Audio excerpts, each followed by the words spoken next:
எல்லாம் வல்ல இறைவனுடைய திருவடிகளை என்னுடைய மனமொழிமைகளால் பணிந்து வணங்குகின்றேன்.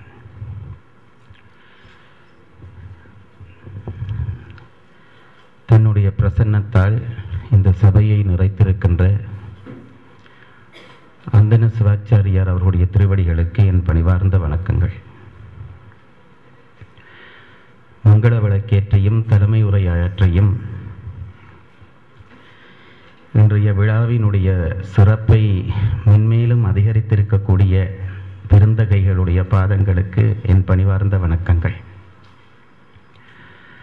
சபையிலே கூடியிருக்கக்கூடிய கற்றவர்களுக்கும் பெரியோர்களுக்கும் தாய்மார்களுக்கும் இளைஞர்களுக்கும் என்னுடைய அன்பு சார்ந்த நன்றியையும் வணக்கத்தையும் மீண்டும் மீண்டும் தெரிவித்து மகிழ்ச்சி அடைகின்றேன். ராமாயண சொற்பொழிவு தொடரின் நிறைவு நாள் நிகழ்ச்சி இது எனக்கு ஒரு புதிய அனுபவம் அல்ல. யாழ்ப்பாணத்திலே பல ஊர்களிலே பல கோயில்களிலே ராமாயணத்தை தொடர்ச்சியாக சொல்லுகிற வாய்ப்பை இறைவன் கொடுத்திருக்கிறான். முதல் நாள் உரை 10 பேரோடு தொடங்கும், முடிவு நாள் உரை 10,000 பேரோடு முடிந்திருக்கிறது. நான் எப்பொழுதும் நினைத்து மகிழ்கிற ஒரு விஷயம், இந்த பேச்சிலே புதிதாக நான் ஒன்றும் சொல்லவில்லை. கம்பன் சொன்னதை சொல்லியிருக்கிறேன். இந்த 7 நாளுக்குள்ளே என்னுடைய மதிப்பு ரொம்ப உயர்ந்திருப்பது எனக்கே தெரிகிறது. இதை தற்புகழ்ச்சியாக கருத வேண்டாம். 7 நாளுக்குள்ளே என்னுடைய மதிப்பு உயர்ந்திருக்கிறது.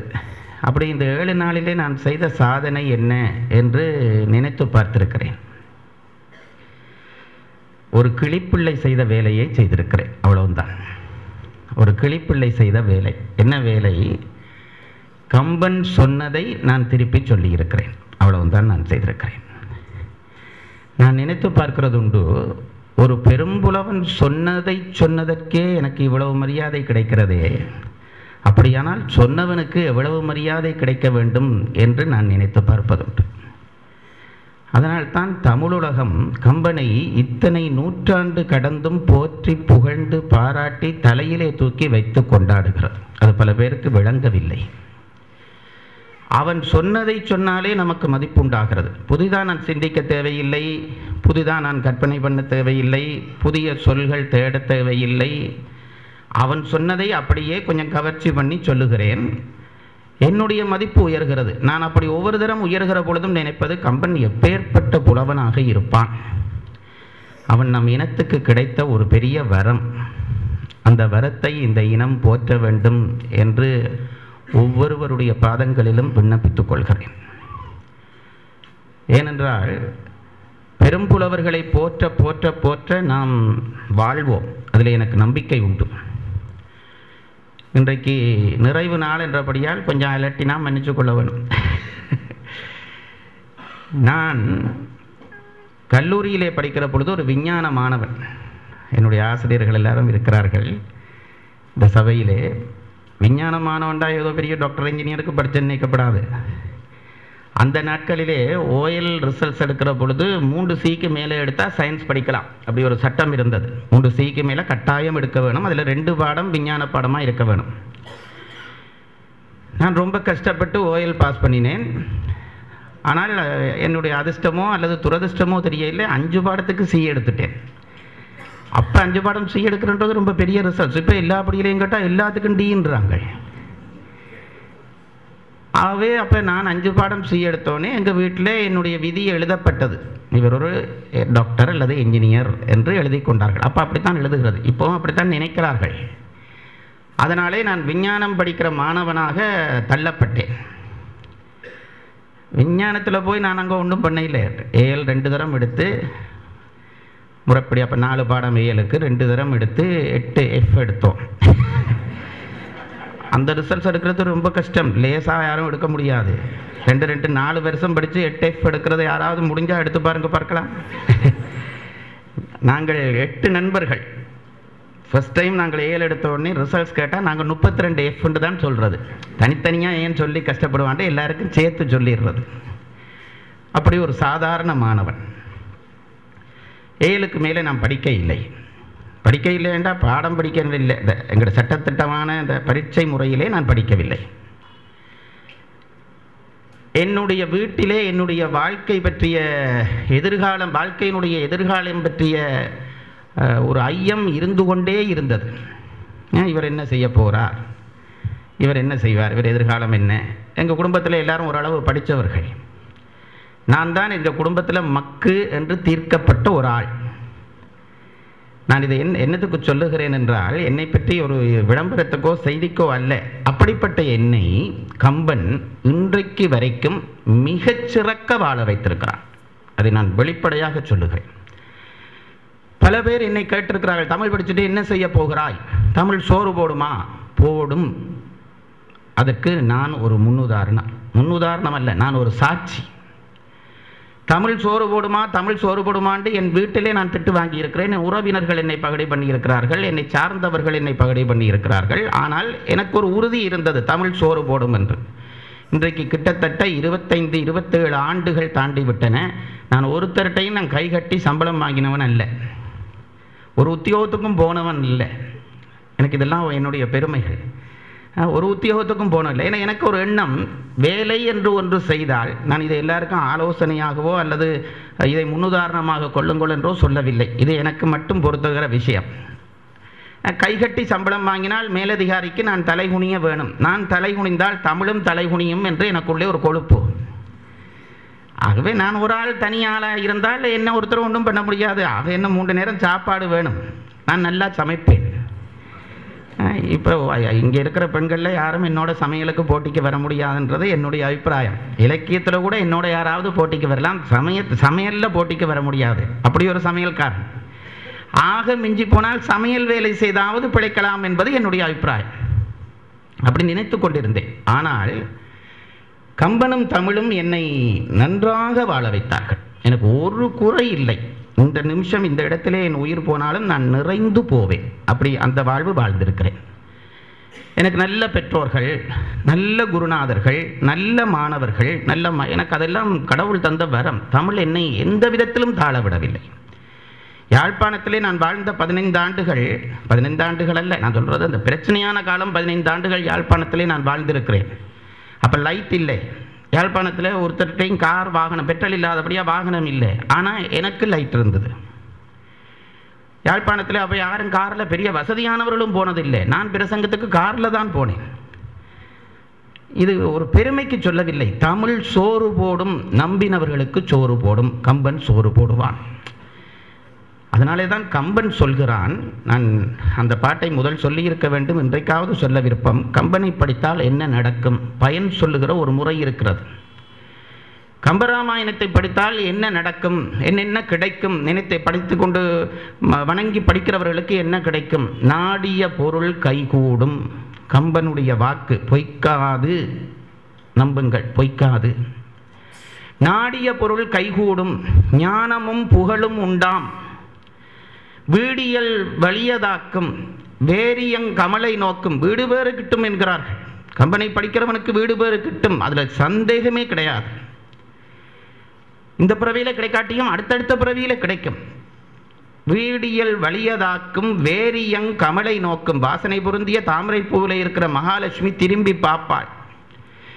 7 நாள் ராமாயணம் சொன்னேன், ஒரு தங்கப்பதக்கம். அப்போ இப்படியே வாழ்நாள் முழுக்க சொன்னால் எத்தனை தங்கப்பதக்கம் கிடைக்கும் நினைச்சு பாருங்கள். வீடியல் வலியதாக்கும், வேரியம் கமலை நோக்கும், நீடிய அரக்கர் சேனை நீறுபட்டு அழிய வாகை சூடிய சிலை இராமன் தோல் வலி கூறுவோர்க்கே. ராமனுடைய பெருமையை சொல்கிறவர்களுக்கு இத்தனையும் கிடைக்கும். இதை நம்ப வேண்டும். எங்கள் தலைமுறையில் நடந்துவிட்ட கோளாறு என்னவென்று கேட்டால், பழமையெல்லாம் பொய் என்கின்ற ஒரு பதிவை அறிவாளிகள் உருவாக்கிவிட்டார்கள். பழமையெல்லாம் பொய் என்று, அது வெறும் கற்பனை, இதெல்லாம் சும்மா மிகைப்பட சொன்னது, இப்படி இதெல்லாம் கிடைக்கும்னு சும்மா புழுகிட்டு போயிட்டான் கம்பன். இல்லை, நம்பி பாருங்கள், வாழ்க்கை வெல்லும். ஒரு பெரிய ராமாயண பிரசங்கி ராமாயணம் சொன்னார் ஒரு கோயிலில் 10 நாள். பெரிய ஞானி. முதல் நாள் சொல்லுகிற பொழுது சொன்னார், ராமாயணத்தை முறைப்படி சொன்னால் கடைசி நாளிலே, ராமாயணம் சொல்லி முடிக்கிற நாளிலே மழை வரும் என்று முதல் நாள் பேசுகிற பொழுது சொல்லிவிட்டார். கன பேர் இவர் சொல்கிறது அப்போ பாப்பா இவர் சொல்கிறதுல கட்டித்தனத்தில் மழை பெய்யுதா என்று எதிர்பார்த்தார்கள். 10வது நாள் பேச்சு, 10வது நாள் பேச்சு, மழை வருமா என்ற எதிர்பார்ப்போடு எல்லாரும் இருக்கிறார்கள். ராமாயணம் சொல்லி முடிகிறது. அன்றைக்கு இரவு மழை, அடமழை. அந்த பேச்சு முடிஞ்ச கையோட மழையாக கொட்டுது. மக்கள் எல்லாம் சிலிர்த்து போனார்கள். வந்து சாமியாரை கும்பிட்டார்கள். நீங்கள் சொன்னது உண்மைதான் பாருங்க, நீங்கள் அவ்வளவு தெய்வீகமானவர், ராமாயணம் சொன்னோடனே இப்படி மழை கொட்டிட்டுதே நீங்கள் சொன்னது போல என்று கும்பிட்டார்கள். அதுக்கு அவர் சொன்னார், மழை கொட்டியது என்னாலே அல்ல, நான் சொன்ன ராமாயணத்தாலே கொட்டவில்லை, நான் உண்மையை ஒத்துக்கொள்கிறேன். அல்லது கேட்ட உங்களாலேயும் மழை கொட்டவில்லை, ஒரே ஒரு ஆளுக்காக மழை பெய்தது என்றார். ஒரே ஒருவருக்காக மழை பெய்தது. யாருக்காகவும் அங்கே பாருங்க சுட்டி காட்டினார். ஒரு 8 வயசு பிள்ளை குடையோடு உட்கார்ந்துருக்குது. மற்ற ஒருத்தரும் குடை கொண்டே இல்லை. ராமாயணம் சொன்னால் மழை வரும்ன்றதில் நம்பி இருந்தால் என்ன செய்திருக்க வேணும்? கடைசி நாள் எல்லாரும் குடையோடு வந்திருக்க வேணும். ஒருத்தரும் குடை கொண்டே இல்லை. ஒரு பிள்ளை மட்டும் குடை கொண்டது. மழை பெஞ்சது எனக்காகவோ உங்களுக்காகவோ இல்லை, அந்த பிள்ளைக்காக என்றாராம் அந்த பெரியவர்.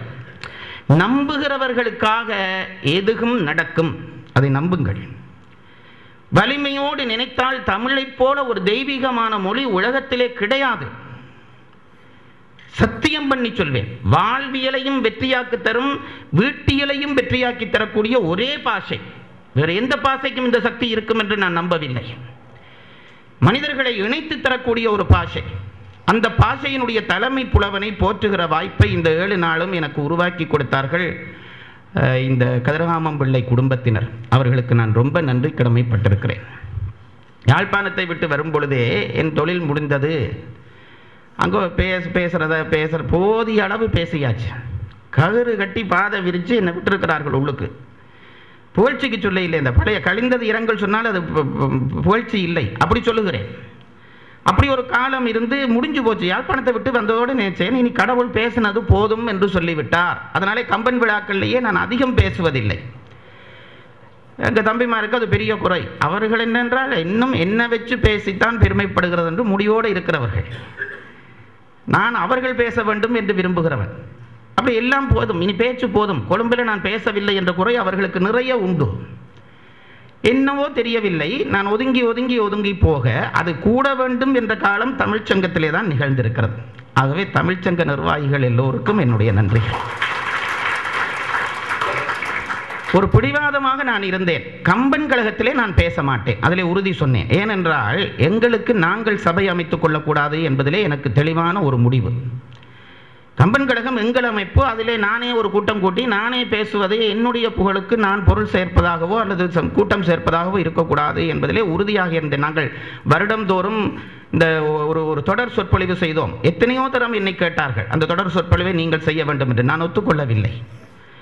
அதற்கு பிறகு என்னுடைய மாணவி சிவதேவி, எங்கள் சிவசங்கருடைய மனைவி, சிவசங்கருடைய மனைவியான பிறகு மாணவியானவர் இல்லை, என்னுடைய மாணவியான பிறகு மனைவியானவர்.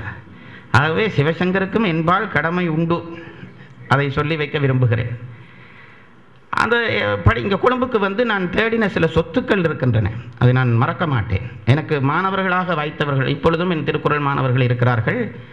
என்னை படிக்க வச்சது அவர்கள்தான். நல்ல மாணவர்கள் எனக்கு வாய்த்தார்கள். நான் ஒன்றும் பள்ளிக்கூடத்தில் படிப்பிக்கையில், யூனிவர்சிட்டியில் படிப்பிக்கையில். ஆனால் என் வாக்கை ஒரு தெய்வ வாக்காக ஏற்றுக்கொள்ளக்கூடிய பிள்ளைகள் எனக்கு வாய்த்தார்கள். அப்படி வாய்த்தவர்களே ஒருவர் தான் சிவதேவி. உண்மையிலே நான் நினைக்கிறேன், சிவதேவி தன்னுடைய மாமனாருடைய நினைவு சொற்பொழிவு வைக்கிறதுக்காக இந்த கூட்டம் ஒழுங்கு பண்ண இல்லை. அப்படிதான் என்னுடைய நினைப்பு. என்ன பேச வைக்கிறதுக்காக மாமா ஒரு சாட்டு, மாமாவோட நினைவு சொற்பொழிவு பேசுங்கன்னா நான் பேசுவேன் என்று தெரிந்து அவரை கொண்டு இழுத்து வச்சு அவர் சார்பாக என்னை பேச வைத்து என்னை புகழடைய வைத்து அவர்கள் பெருமைப்படுகிறார்கள். என்னுடைய உடம்போடு உயிர் கூடியிருக்கும் காலத்திலும் அதன் பின்காலத்திலும் கூட அந்த பிள்ளைகளுடைய வளர்ச்சிக்காக, என் மாணாக்கருடைய வளர்ச்சிக்காக என் ஆத்மா வாழ்த்தி கொண்டே இருக்கும் என்பதை நன்றியோடு இந்த இடத்திலே நான் சொல்ல விரும்புகிறேன். பல பேருக்கு இந்த கதிராமம் பிள்ளை என்றவரை தெரியவில்லை, அது உண்மை. ஏனென்றால் அப்படி ஒரு புகழ் பெற்றவர் அல்ல அவர். நிறைய செல்வத்தோடு வாழ்ந்தவர். ஒரு காலத்திலே தன் செல்வம் எல்லாம் இழந்தவர். இழந்தவர் என்றால் ஒன்றும் அவர் தப்பால இலக்கையிலே. ஸ்ரீமாவ பண்டாரநாயக்க காலத்திலே காணிகள் எல்லாம் சுவீகரிக்கப்பட்ட பொழுது அவர்களுடைய பெரும் சொத்து அரசாங்கத்தாலே அபகரிக்கப்பட்டது. கவலைப்படவில்லை மனிதன். நான் அவரை பார்த்ததில்லை, கேள்விப்பட்டு ரசித்திருக்கிறேன். அவர் திருமணம் செய்யாதவர். எனக்கும் அவருக்கு ஒரு ஒற்றுமை. திருமணம் செய்யாதவர், தன்னுடைய மருமக்களை தன் பிள்ளைகளாக நினைத்து வளர்த்தவர். தன்னுடைய சகோதரியினுடைய பிள்ளைகளை தன் பிள்ளைகளாக நினைத்து வளர்த்தவர். சிவதேவி எனக்கு எப்பொழுதும் சொல்லுவாள், நான் அவரை நினைத்து மகிழ்ந்திருக்கிறேன். எங்கு போனாலும் அந்த பிள்ளைகளை தர்மகாரியங்களுக்கு, கோயிலுக்கு, பேச்சுக்கு என்று அழைத்து போன ஒரு மனிதன். அது மட்டுமில்லை, பிள்ளைகளுக்கு தர்மத்தை சொல்லிக் கொடுத்திருந்தார். அதனால்தான் என்னிடம் பல பேர் படித்திருந்தாலும் திருக்குறளை படித்த வந்த மாணவிகளுக்குள்ளே சிவதேவி இவ்வளவு தூரம் என்னிலே பற்று வைத்ததுக்கு காரணம் அந்த மாமா போட்டிருந்த வித்து. பேப்பரில் ஒரு விளம்பரம் வந்திருந்தால், இந்த பேப்பரில் அடிக்கடி வருகிறது பாருங்கள், எங்களுக்கு சுகம் இல்லை, உதவி செய்யுங்கள் அப்படி என்று. ஒரு விளம்பரத்துக்கும் எந்த ஒரு விளம்பரத்துக்கும் அவர் பார்த்த உடனே முதல் செய்கிற வேலை வங்கியிலே போய் பணம் போடுவாராம்.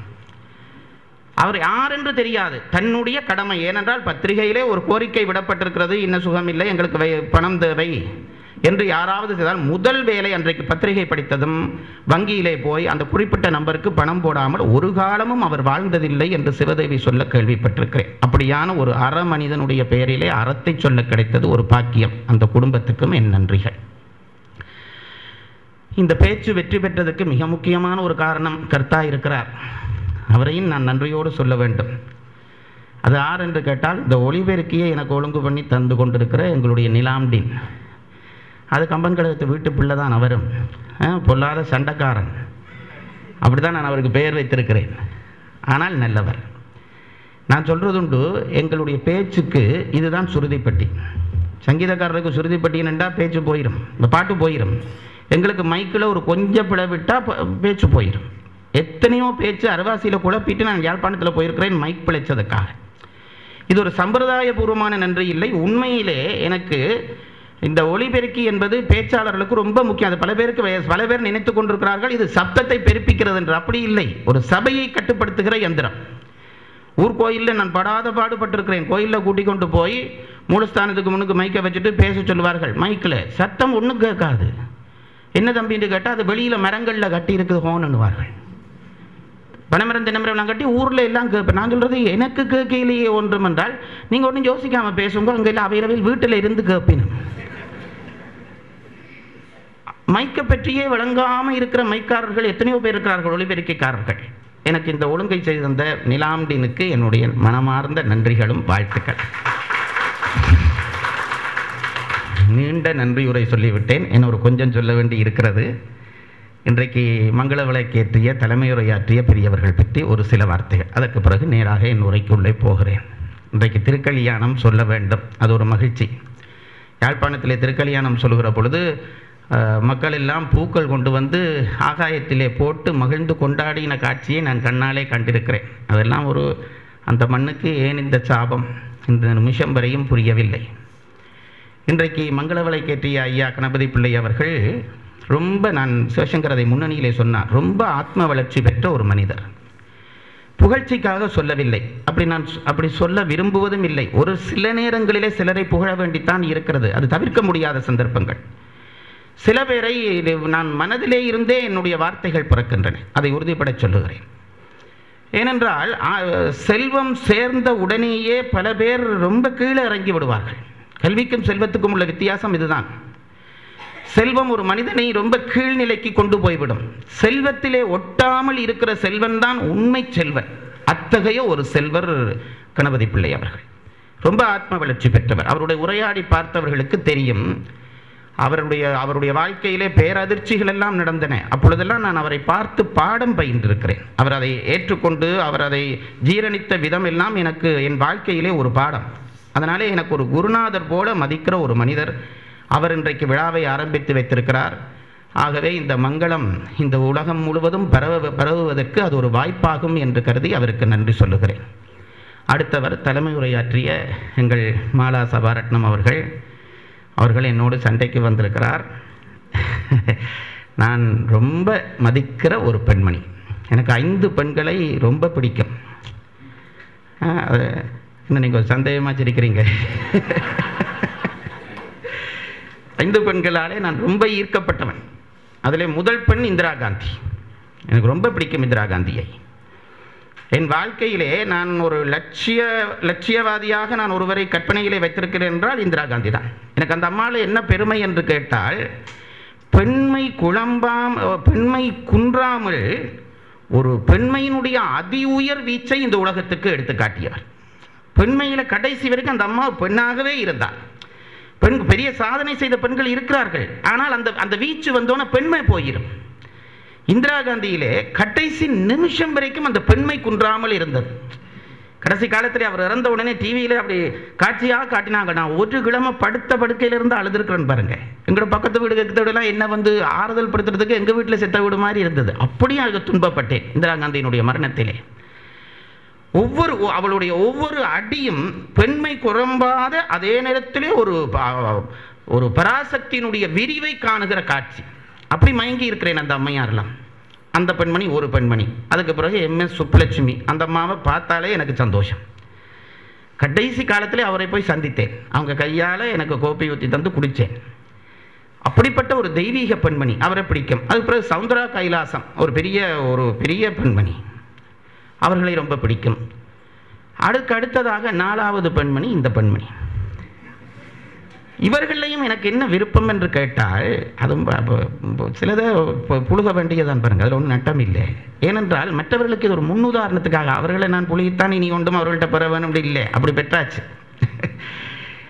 சொல்வதற்கு காரணம், இந்த வருங்கால சந்ததியிலே இந்த விஷயம் கொஞ்சமாவது போய் பிடிக்கட்டுமே என்று.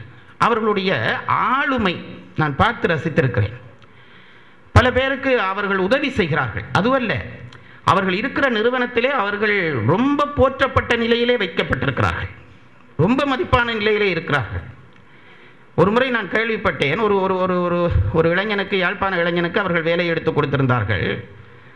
அந்த வேலையை கிடைத்தவுடனே, அங்கே வேலை செய்தவுடனே, அங்கே உள்ள எங்களுடைய சிங்கள இளைஞர்கள் சில பேர், இவருக்கு அந்த பாஷை தெரியவில்லை, அவன் கெட்டிக்காரன், படித்தவன், பாஷை தெரியவில்லை என்று வேலை எடுத்து கொடுத்த இவர்களிடமே அந்த முறைப்பாடு வந்திருக்கிறது. இந்த அம்மா அதை எதிர்கொண்ட விதம் பார்த்து நான் ரொம்ப ஆச்சரியப்பட்டேன். அவர்கள் சொன்னார்களாம், சரி, அவனுக்கு இங்கிலீஷ் கைக்க தெரியவில்லை, சிங்களம் கைக்க தெரியவில்லை, நீ தமிழில் கதை பார்ப்போம். இப்படி சொல்கிற ஒரு 10 பேர் இருந்திருந்த பாருங்க, நாங்கள் இப்படி நின்றுருக்கலாம். அப்படித்தான் நான் நினைக்கிறேன். வேறு யாரும்டா ஐயோ அப்படியா, நான் அவனை டியூஷனுக்கு விடுறேன், படிப்பிக்கிறேன் என்று ஏதாவது கதை சொல்லியிருப்பார்கள். இல்லை, அவனுக்கு விஷயம் தெரியும். உன் பாஷை தெரியாட்டி அவனை நீ முட்டாளா நினைக்காதே. அவன் படித்துக் கொள்வான், அவன் இன்னும் கொஞ்ச நாளில் பேசுவான், உன்னாலே நீ கடைசி மட்டும் தமிழ் பேச மாட்டாய் என்று சொல்லக்கூடிய நிமிர்வுள்ள ஒரு பெண்மணி. எங்களுக்கு ஒரு 10-15 பேர் இப்படி ஒவ்வொரு துறையிலே தோன்றிவிட்டால் எங்கள் இனம் வளரும். நான் திரும்ப திரும்ப சொல்லுகிறேன், இதை என்னுடைய ஒரு ஏக்கமாக கொள்ளுங்கள். ஒரு புதிய தலைமுறைக்கு சொல்லுகிறேன், நீங்கள் எவ்வளவு படித்தாலும் ஆளுமையானவர்களாக இல்லாத பட்சத்திலே எங்கள் இனம் வளராது. பெரும் பதவிகளில் இருக்கிறார்கள், ஒரு துரும்பை அசைக்க சக்தி இல்லாமல் பெரும் பதவிகளில் இருக்கிறவர்களை நான் பார்த்திருக்கிறேன்.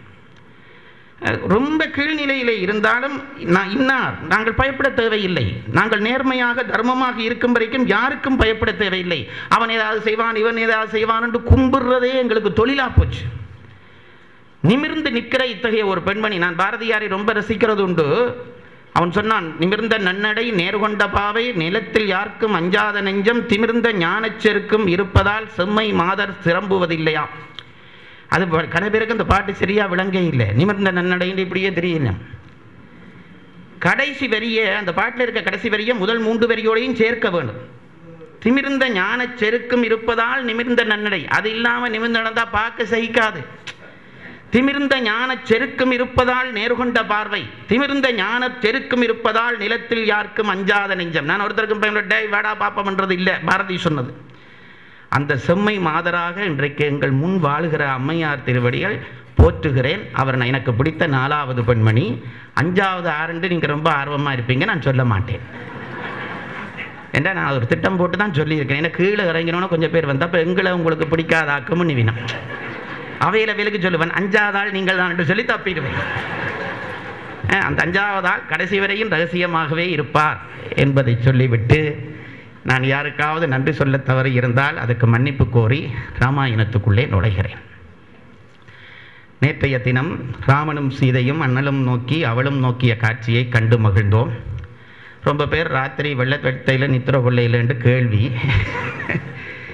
புதியவர்கள் கணக்கண்டு நித்திரை கொள்ளாமல் கணக்கண்டார்கள் என்று கேள்வி, பழையவர்கள் பழைய எண்ணங்களை ஓடவிட்டு மகிழ்ந்தார்கள் என்று கேள்வி. காவியங்கள் அம்மையார் சொன்னார்கள், அது ரொம்ப சந்தோஷப்பட்டேன். எங்கள் கண்ணாடியிலே முகம் பார்ப்பது போல இருக்கிறது என்று சொன்னார்களே, அதுதான் இலக்கியங்களுடைய சிறப்பு. நம்மை நாம் தரிசிக்க அது ஒரு கருவி. பொதுப்படிப்பு நான் எங்கே பார் நீ செய்கிறது சரியில்லை குற்றம் என்று சொன்னால் கோபம் பெறும். அதுவே இலக்கியத்தில் ஒரு பாத்திரத்தில் ஏற்றி காட்டிட்டா கோபம் பெறாது. அடே நானும் இதை செய்தேனே என்று அந்த அழுக்கு கலண்டுடும். அதுக்குத்தான் இலக்கியம் படிக்க வேண்டும். அப்படிப்பட்ட காவியத்திலே ஒரு பெரிய உத்தம புருஷன் ஒரு உயர்ந்த பெண்மணியை காதலித்த காட்சியை நேற்று பார்த்தோம். சீதை மயங்கி நிற்கிறாள். நீலமாலை அவளை கொண்டு போய் அங்கே படுக்க வைத்து அவளுக்கு சந்தனங்கள் பூசி அவளுடைய காம வேட்கையை தவிர்க்க முயற்சிக்கிறார்கள். தூக்கம் இல்லாமல் நிலவை பார்த்து கோபித்து சீதை கிடந்தாள் என்கின்ற இடத்திலே அந்த காட்சியை நிறுத்துகிறான் கம்பன். இங்கே விஸ்வாமித்திரரோடு ராமலட்சுமணர் ஜனகனுடைய மாளிகைக்கு வந்து சேருகிறார்கள். ஜனகனுடைய குலகுருவாகிய சதானந்த முனிவர் அவர்களை வரவேற்று அவர்களுக்குரிய இருக்கையை காட்டி இரவிலே போய் தூங்க ஒழுங்கு பண்ணி விருந்தினர் மாளிகையை ஒழுங்கு பண்ணி கொடுக்கிறார்கள். நடந்து வந்த கலை காட்டுக்குள்ளே நடந்து வந்திருக்கிறார்கள். தாடகை வதம் முடிந்து யாகம் காத்து அகலிகை சாப விமோசனம் முடித்து நடந்து வந்திருக்கிறார்கள். நான் நினைக்கிறேன் விஸ்வாமித்திரர் படுத்தோன்னு குரட்டை விட்டிருப்பார். வயசு போன மனுஷன். லட்சுமணனும் மனதில் எந்த விகல்பமும் இல்லை, களைச்சிருப்பான், படுத்திருப்பான். ஏன்னா அண்ணனுக்கும் ஒரு பாதுகாப்பான இடம் மட்டும் தெரியும். அண்ணனுக்கு பாதுகாப்பு இல்லைன்றா அவன் நித்திர கொள்ள மாட்டான். அவனும் தூங்கி இருப்பான். ராமன் வந்து குளிச்சு சாப்பிட்டு படுத்தான். தூக்கம் பெறவில்லை. தூக்கம் பெறாது தானே என்று பாலஸ்ரீதரன் என்ன பார்க்குறார். தூக்கம் பெறாது தான். தூக்கம் பெறாதுன்றது எங்களுக்கு தெரியும் தானே. ஒரு பெண்ணை பார்த்து மயங்கி வந்தால் யாருக்குத்தான் தூக்கம் வரும் என்று நீங்கள் நினைப்பது எனக்கு புரிகிறது. ராமனுக்கு அதனாலே தூக்கம் வரவில்லை. அதான் எங்களுக்கும் ராமனுக்கும் உள்ள வித்தியாசம். சில பேர் இருக்கிறான், அவன் பார்க்குற பார்வையே சரி இருக்காது. ரோட்டிலேயே பந்தி வைப்பான். ஆம்பளையில் அப்படி இருக்கப்படாது பாருங்க. ஆண்களுடைய கம்பீரம் அவனுடைய தெளிவில் தான் இருக்கிறது. இந்த இதில் மசில் சுண்டாக்குறதுல இல்லை. கன பேர் அதுக்கு மெனக்கட்டு கொண்டு நிற்கிறான். உண்மையான ஆண்மகன் என்பது என்னவென்றால் அவன் உள்ள நிமிர்வு, அதுதான் ஆண்மை. பல பேருக்கு அது தெரியல. ஆண்மைண்டா என்னென்னமோ பண்ணி கொண்டிருக்கிறாங்க. இதில் என்னமோ தோடு போடுறான், கலர் அடிக்கிறான், சாயம் அடிக்கிறான். அதல்ல. தன் மனதிலே அசையாத தன்மை இருக்கிற எவனும் உண்மையான ஆண்மகன். ராமன் நினைக்கிறான், இதுவரை நாள்பட்டு என்னுடைய மனம் ஒரு பெண்ணை பார்த்து ஆசைப்பட்டதில்லையே. இன்றைக்கு ஒரு பெண்ணை வீதியிலே பார்த்ததும் இவள் என்னுடையவள் ஆக வேண்டும், இவள் எனக்காக வேண்டும் என்று ஆசைப்பட்டு விட்டதே. நான் தவறிழைத்து விட்டேனோ என்று ராமன் மனதிலே ஒரு குழப்பம். என்ன குழப்பம்? அவள் மாடத்திலே நின்றாள். இவனாலே சும்மா ஒரு பொது பார்வை தான் பார்க்க முடிந்திருக்கும். பார்த்துட்டு நினைக்கிறான், அவள் எனக்குரியவளாக வேண்டும் என்று நான் ஆசைப்பட்டு விட்டேனே. ஒருவேளை அவள் வேறு யாரையுடையாவது மனைவியாக இருந்திருந்தால்? அவனுடைய ஒழுக்க மனம் துன்பப்படுகிறது. அந்த பெண் எனக்கு வேண்டும் என்று ஆசைப்பட்டு விட்டேனே, ஒருவேளை அவள் யாரையுடையாவது மனைவியாக இருந்திருந்தால் நான் ஆசைப்பட்டது எத்தனை பெரிய தவறாகும். நினைச்சு பாருங்க. அப்படி படிக்க அவனை வளர்த்திருக்கிறார்கள். அப்படி வளர்த்திருக்கிறார்கள். சும்மா அப்படியே இப்படி நாங்கள் அப்படி தெரிஞ்சே பார்க்குறவன் கன பேர் இருக்கிறான். அது வேறு. தெரிஞ்சே பார்க்குறவன் தான். அதான் தாலி கொடியாதுகள் இப்படி வெளியில் தூக்கி போட்டு கொண்டு போகுதுகள். முதேவி இதை பார்த்துட்டுனாலும் தள்ளி போடான்ட்டு அவன் அதை பார்க்குற சாட்டிலேயே பார்ப்பான் பேர்ந்து. இது ஒரு பெரிய கொடுமை பாருங்க. இவ்வளவு தெளிவாக வளர்க்கப்பட்டிருக்கிறான் ராமன். அவனுடைய குரு, பெற்றோர். நான் பார்த்தவன் வேறொருவருடைய மனைவியாக இருந்திருந்தால் அது எத்தனை பெரிய பாவத்தை எனக்கு தேடித்தரும் என்கின்ற அளவுக்கு அவன் நெஞ்சத்துக்குள்ளே அறம் வேரோடி கிடந்தது. நான் நேற்று ஒரு கேள்வி கேட்டு உங்களுக்கு விட்டிருந்தேன், பதில் சொல்லவில்லை. ராமனையும் சீதையையும் சந்திக்க பண்ணுகிறான் கம்பன். சீதையை மாடத்தில் நிப்பாட்டி உமையாலோக்கும் மங்கையர் உச்சி கரும்பைக்கும் அளவுக்கு அவளை அழகாக்கி அவளை அப்படியே ரொம்ப பெருமைப்படுத்தி அழகுபடுத்தி கொண்டு காட்டியாச்சு. ஆம்பளைய ராமனை அழகுபடுத்தவே இல்லை கம்பன். அழகுபடுத்தாட்டி கூட பரவாயில்லை, அவன் சும்மாவே அழகன் தான். அவனை கொஞ்சம் ஒரு ரெஸ்ட் எடுத்து அதால போய் சீதை பார்த்தாலும் அடுத்த நாள் வச்சிருக்கலாம் இந்த காதல் காட்சியை. களைச்சு போய் வந்தவனை காட்டுறான். ஆரம்பத்தில் நான் கோவிச்சிருக்கேன், இது கம்பனுக்கு கொஞ்சம் கூட புத்தி இல்லை. ஆம்பளைக்கு ஒரு ட்ரெஸ் போடக்கூடாதா, அவனுக்கு ஒரு நல்ல வாட்ச், ஒரு டையை கட்டி ஒரு ஷர்ட்டை ஃபர்ஸ்ட் இவாக விட்டு ஒரு நல்ல சப்பாத்தை போட்டு ஒன்றும் கிடையாது, நடந்து தூசுபடிய பாவம் படியும் தலையும் இழுத்திருக்காதுன்னு நினைக்கிறேன். அப்படி வந்திருக்கிறான். ஏன் என்று நினைத்தால் இந்த பாட்டை படித்த பிறகுதான் கம்பன் செய்தது சரி என்று பட்டது. பெண் தான் அழகுக்குரியவள். எனக்கு இந்த இந்தியாவில் புடவை கடைக்கு போனால் நான் படுற கவலை போல் உலகத்தில் ஒருத்தரும் படுறது. பெண்கள்கிட்ட பக்கம் போனால் என்னென்ன கலரில் என்னென்ன டிசைனில் சாரி இருக்குது. எங்களுக்கு மிஞ்சி போனால் 4 முழம் அல்லது 8 முழம். எனக்கு ஒரு ஆசை, ஏன் காஞ்சிபுரத்தை நாங்கள் வேட்டியாக கொடுத்தா என்னேண்டு இப்போவே ஒரு மாதிரி லூஸாக தான் என்ன பார்க்குறாங்க. அப்புறம் அதையும் கொடுத்தா இப்போ கல்லால் எறிய தொடங்கினான்னு விட்டுட்டு இருக்கேன். அவ்வளவு ஆசையாக இருக்கும் பாருங்க. எனக்கு அதிலெல்லாம் ரொம்ப விருப்பம். ஆனால் ஆண்களுக்கு அலங்காரம் இல்லை. ஆண்களுக்கு ஏன் அலங்காரம் இல்லை என்றால் அவனுடைய நெஞ்சத்தெளிவு தான் அவனுக்கு அழகு. நெஞ்சத்தெளிவு தான் அழகு. இப்போ ஆம்பளையிலும் தொடங்கிட்டார்கள். அலங்காரம் பெண்களுக்கு சமமாக நடக்குது. கழுத்தில் 5 பவுன் சங்கிலி, காதில் 1.5 பவுன் தோடு, கையில் 2 பவுன் என்ன சங்கிலி மாதிரி கொண்டு போடுறாங்க. ஷர்ட்டு 5000 ரூபா, பெல்ட் 2000 ரூபா, டை 3000 ரூபா, லாங்ஸ் 4000 ரூபா, சப்பாத்து 5000 ரூபா. மொத்தமாக மாப்பிள்ளையிட பெறுமதி என்னென்னா இவ்வளவுத்தையும் கூட்டி வர்றது. நான் சொல்கிறேன், இவ்வளவுத்தையும் கலட்டிருங்கன்னு வைங்க, மாப்பிள்ளைக்கு ஒரு பெறுமதியும் இல்லை. இவ்வளவும் இல்லாமல் இருந்தால் எவனுக்கு பெறுமதி இருக்கிறதோ அவன் தான் மாப்பிள்ளை. இது கன பேருக்கு தெரியுது இல்லை. அவனவன் சும்மா 8 பவுன் 10 பவுண்டில் சங்கிலி பொம்பளைகளுக்கு சமமாக போடுறான். யாழ்ப்பாணத்தில் போடுறது முந்தையனோட போட்டவன் என்ன செய்வான்டா, சாமியில் போய் முன்கொம்பு பிடிப்பான். சாமி தூக்குறது நோக்கம் இல்லை, சங்கிலி காட்டுறது தான் நோக்கம். இப்போ அதையும் போட முடியாது, கிடந்தாலும் போட முடியாது. அவனவன் ஒழிச்சு வச்சுட்டு இருக்கிறான். அதில் நல்லதுக்குன்னு தான் நினைக்கிறேன். ராமனுடைய அழகை கம்பன் உடல் அலங்காரம் பண்ண நினைக்க இல்லை, எல்லாம் தூக்கி போட்டான். வாடா தூசோட வாடா, உன்னை பார்க்கட்டும் சீதை, உன்னை பார்த்து மயங்கட்டும். கொண்டு இருத்திட்டு ரா படுக்கையிலே தூக்கம் வரையிலே இவன் ஏன் தூங்கவில்லை என்பதற்கு கம்பன் பதில் சொல்லுகிறான். இவள் மாற்றாள் பெண் மனைவியாக இருப்பாளோ என்று நினைத்து ராமன் தூங்கவில்லையாம், காமத்தாலே தூங்காமல் இருக்கவில்லை. என்னென்னமோ நினைச்சு கடைசியா முடிவு செய்கிறான் ராமன். இல்லை, இவள் கல்யாணம் கட்டியவள் இல்லை. எங்கள்லையும் 1-2 பேர் அப்படி இல்லாமல் இருப்பான். அவன் என்ன நினைப்பான், ஓ கல்யாணம் கட்டினவள் இல்லை. எப்படி கல்யாணம் கட்டினவள் இல்லை? நான் வடிவா பார்த்தேன், கழுத்தில் தாலி கொடி இல்லை. இது ஒரு சான்று. 2வது சான்று, நெத்தியில் குங்குமம் இருக்கவில்லை. அதெல்லாம் முந்தி, இப்போ அதுகளும் சான்றா சொல்ல முடியாது, அதிகம் சான்றுகள் இல்லை. ஆகவே கல்யாணம் கட்டினது. ராமன் அது ஒன்றும் புறப்பொருள் ஒன்றையும் சாட்சியாக கொள்ளவில்லை.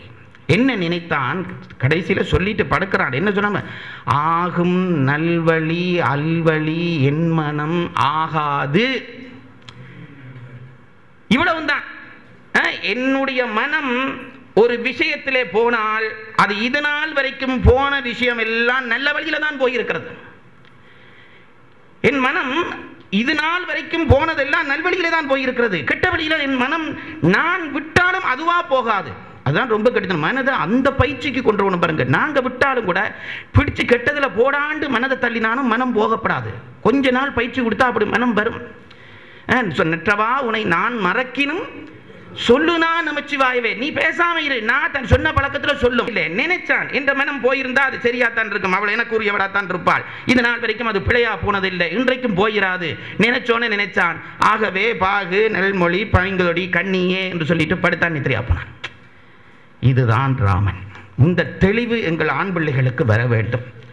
இவள் எனக்குரியவள் என்று பார்த்த உடனே தெரிய வேணும். கடைசி வரைக்கும் அவளை கைவிடாம பார்க்க. அதுவா இருக்குமோ, இதுவா இருக்குமோ, அதுவா இருக்குமோ, இப்படி இருக்கப்படாது. பார்த்த உடனே நினைச்சான், உறுதி பண்ணினான். ராமன் படுத்துட்டான். பொழுது புலர்ந்தது. காலையிலே சீதைக்கு சுயம்பரம். மிதிரையில் இருந்து அத்தனை பேரும் விடிய காத்தலையே எழும்பி சமைச்சு வச்சு மூடி வச்சுட்டு அரண்மனைக்கு வந்துட்டான். ஏன், எங்க சீதை அவர்களுக்கு வேறு யாரும் அல்ல, ராசா பிள்ளை இல்லை, நம்ம பிள்ளை என்று நினைச்சார்கள். அப்படி ராசா ஆண்டு இருக்கிறான். ராசாவினுடைய பிள்ளைக்கு திருமணம் இன்றைக்கு நடக்க போகிறது. மாப்பிள்ளை முடிவு செய்ய போகிறான். நடந்துட்டு போகுது. அவருக்கு நடந்தா நமக்கு என்னென்று நினைக்கல. நம்ம பெண்ணல்லவா சீதை, எங்கள் பெண்ணல்லவா, அவளுக்கு கல்யாணமா, நாங்கள்லாம் போய் பார்க்க வேணுமே என்று நேர காலத்துக்கு எல்லாம் முடிஞ்சது. நான் நினைக்கிறேன் சமைச்சு கூட இருக்க மாட்டார்கள். ஏன், ராசா வீட்டிலேயே சாப்பாடு போட்டு தானே இருப்பான். அரண்மனை நிரம்பி போச்சுது. தமிழ்ச்சங்கம் நிரம்பின மாதிரி. எல்லா ராசாமானும் வந்து உட்கார்ந்துட்டான் ஒரு பக்கத்தில். சுயம்பரம், சீதையை கல்யாணம் செய்யறது ஆருக்கு வெறுக்க போகுது? எல்லாரும் கூடிட்டார்கள். நாட்டு மக்கள் ஒரு பக்கம், முனிவர்கள் ஒரு பக்கம், அந்தணர்கள் ஒரு பக்கம், மந்திரியர்கள் ஒரு பக்கம், எல்லாரும் வந்து உட்கார்ந்தாகிவிட்டது. ஜனகனுடைய குலகுரு சதானந்தர் அகழியினுடைய மகன், அவர் ஒரு பக்கத்தில் வந்து உட்கார்ந்துட்டார். அவருக்கு சமமானவர்கள் அவருக்கு பக்கத்தில் உட்கார்ந்து இருக்கிறார்கள். இப்ப இந்த பக்கத்தில் ஜனகன் வந்து உட்கார்ந்துட்டான். விஸ்வாமித்திரனுக்கு இப்படி ஒரு சீட் போட்டிருக்குது. நடுவில் விஸ்வாமித்திரன் இருக்கிறார். ரெண்டு பக்கம் ரெண்டு சீட், ராமன் லட்சுமணன். நடுவில் விஸ்வாமித்திரன், இந்த ரெண்டு பக்கம் ராம லட்சுமணர்கள் அப்படியே கம்பீரமாக இருக்கிறார்கள்.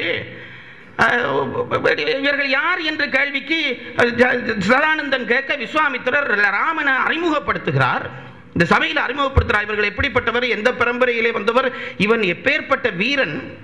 விஸ்வாமித்திரன் ஒரு நல்ல குருன்றதுக்கு அதில் ஒரு சாட்சி இருக்கு பாருங்க. அவர் சொன்னார், இந்த சபையில் சொல்றார் பாருங்க, இப்படி வாத்திமார் இருந்தால் எங்களோட கல்வி எங்க போகும். ஒரு நிமிஷம் நினைச்சு பாருங்க. அவன் சொன்னான், டே எல்லாம் அவனுடைய பெருமையெல்லாம் சொல்லிட்டு, ராமன் பெருமையெல்லாம் சொல்லிட்டு, இவனுக்கு கணக்க அஸ்திர பிரயோகம் நான் தாண்டா சொல்லி கொடுத்தேன். நான் நினைக்கிறது உண்டு, இப்படி இருக்க வேணும் எங்களுடைய கல்வி சந்ததி. இந்த ராமனை காட்டி இவனுக்கு பல அஸ்திர பிரயோகங்கள் நான் தாண்டா சொல்லி கொடுத்தேன். யாருக்கு சொல்றார்? ஜனகனுக்கு சொல்றார். இவனுக்கு நான் தான் பணப்பாடம் சொல்லி கொடுத்தேன். ஆனால் என்ன ஒரு சிக்கல் என்றால், நான் சொல்லி கொடுத்த அஸ்திரங்கள் தான் அவன் வச்சிருக்கிறான். என்னட்ட வாங்கி அவன் அஸ்திரத்தை போடுறான். எனக்கே பொறாமையா கிடக்குது. இந்த அஸ்திரங்கள் என்னட்ட இருக்கே இப்படி எல்லாம் வேலை செய்யலேன்ட்டு எனக்கே கவலையா இருக்குன்றான் விஸ்வாமித்திரன். ஒரு குரு வாய் திறந்து இதை சொல்லுவானா? இவர் கொடுத்த பாடம் தான். இங்க பாருங்க, ஆசிரியர்களுக்கு நான் சொல்றேன், நீங்க கொடுத்த கல்வியை வச்சு உங்க மாணவன் உங்களை மடக்கினா சந்தோஷப்படுங்க, பொறாமப்படாதீங்க. தம்மில் தம்மக்கள் அறிவுடைமை மாநிலத்து மண்ணுயிர்க்கெல்லாம் இனிது என்று திருவள்ளுவன் சும்மா சொல்ல இல்லை. தம்மில் தம்மக்கள் அறிவுடைமை நமக்கல்லவா இனிது. எப்படி மாநிலம் மண்ணுயிர்க்கெல்லாம் இனிதாகும்? ஒருத்தன் படிச்சு கொண்டு போனா பாருங்க, உலகம் உயரும், அதுக்குள்ளே நானும் உயர்வேன், அதனால எல்லா உலகமும் சந்தோஷப்படும். இது இன்றைய கற்றவர்களுக்கு தெரியுது இல்லை. மாணவனை பார்த்தே பொறாமப்படுற வாத்திமார் பாருங்க. நான் சொல்றது, உலகத்தில் அருவருக்கத்தக்க 3 விஷயம் இருக்கிறது. அருவருக்கத்தக்க 3 விஷயம். என்னால் அதை ஜீரணிக்க முடியாது. சொல்றேன். 1, முதலாவது விஷயம் என்ன விஷயம் என்று கேட்டால், பிள்ளையோட போட்டி போட்டு சாப்பிட்ற அப்பா. இப்போ நான் பெண்ணியக்காரன் இல்லைன்னு நீங்கள் நினைச்சுக்கொள்ளணும், பெண்ணிய எதிர்ப்பாளன் இல்லைன்னு நினைச்சுக்கொள்ளணும். ஆம்பளைக்கும் எதிராக சொல்கிறேன். சில வீட்டில் அப்பா அம்மா அப்படி இருக்காங்க பாருங்க. பிள்ளைகள் வளர்ந்த பிறகு பிள்ளையோட போட்டி போட்டு சாப்பிட நிற்பான் சில அப்பன். அது நான் அம்மாவை பார்த்து சண்டை பிடிப்பான். அது நான் அவனுக்கு 2 பொரியல் போடுறேன், எனக்கும் போடு. தட்டோட போடணும் தலையில். எப்போ பிள்ளை உஷாரா நிமிந்து சாப்பிட தொடங்கிட்டானோ அப்பாவுக்கு பிறகு சின்ன சாப்பாடு பிள்ளைக்கு கொடு, அவனுக்கு கொடு. எனக்கு இது விருப்பம் இல்லை, நீ அவனுக்கு கொடு என்று சொன்னா தான் அப்பன். எனக்கு சமமாக போடு. ஆனால் அவனுக்கு 3 தோசை, எனக்கு 2 தோசை, அவருக்கு எண்ணெய் விட்டு சுட்டுருக்கு, எனக்கு சும்மா சுட்டுருக்கு. நாடு கடத்தணும் அந்த பயல்களை. இது ஒன்று சகிக்க முடியாத அருவருப்பு. இந்த பக்கம் ரொம்ப சந்தோஷமா சிரிக்குது.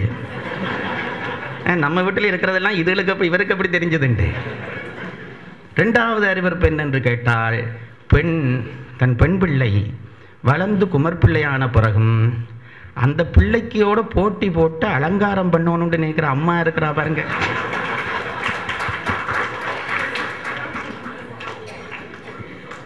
சில அம்மா மாதிரி அப்படி அப்பாவோட சண்டை, நம்ம அவளுக்கு காஞ்சிபுரம் வண்டி, எனக்கு சும்மா சீலை வண்டி தருங்க, எனக்கும் இந்த அளவில் பார்டர் வேணும். பிள்ளை எப்போ சீலை கொடுத்துட்டதோ அன்றைக்கு நீ சிம்பிளாக ஆகிற போகணும். சில பேரை பார்த்து சில பேர் சொல்றது, ஐயோ உங்களை பார்த்தா அக்கா தங்கச்சி மாதிரி இருக்கணும்னா அம்மாவுக்கு சந்தோஷமான சந்தோஷம். கவலைப்பட வேண்டிய விஷயம். ஐயோ நான் கொஞ்சம் குறைச்சு கொண்டு பிள்ளையே அல்லவா மேலே கொண்டுருவோன்னு நினைச்சா தான் அம்மா. இது 2வது அறிவிப்பு. 3வது அறிவிப்பு, மாணவனுடைய கல்வியை கண்டு பொறாமைப்படுகிற ஆசிரியர். நம்ம நாட்டில் இப்போ அது மலிஞ்சு கொண்டு போகுது பாருங்க, மலிஞ்சு கொண்டு போகுது.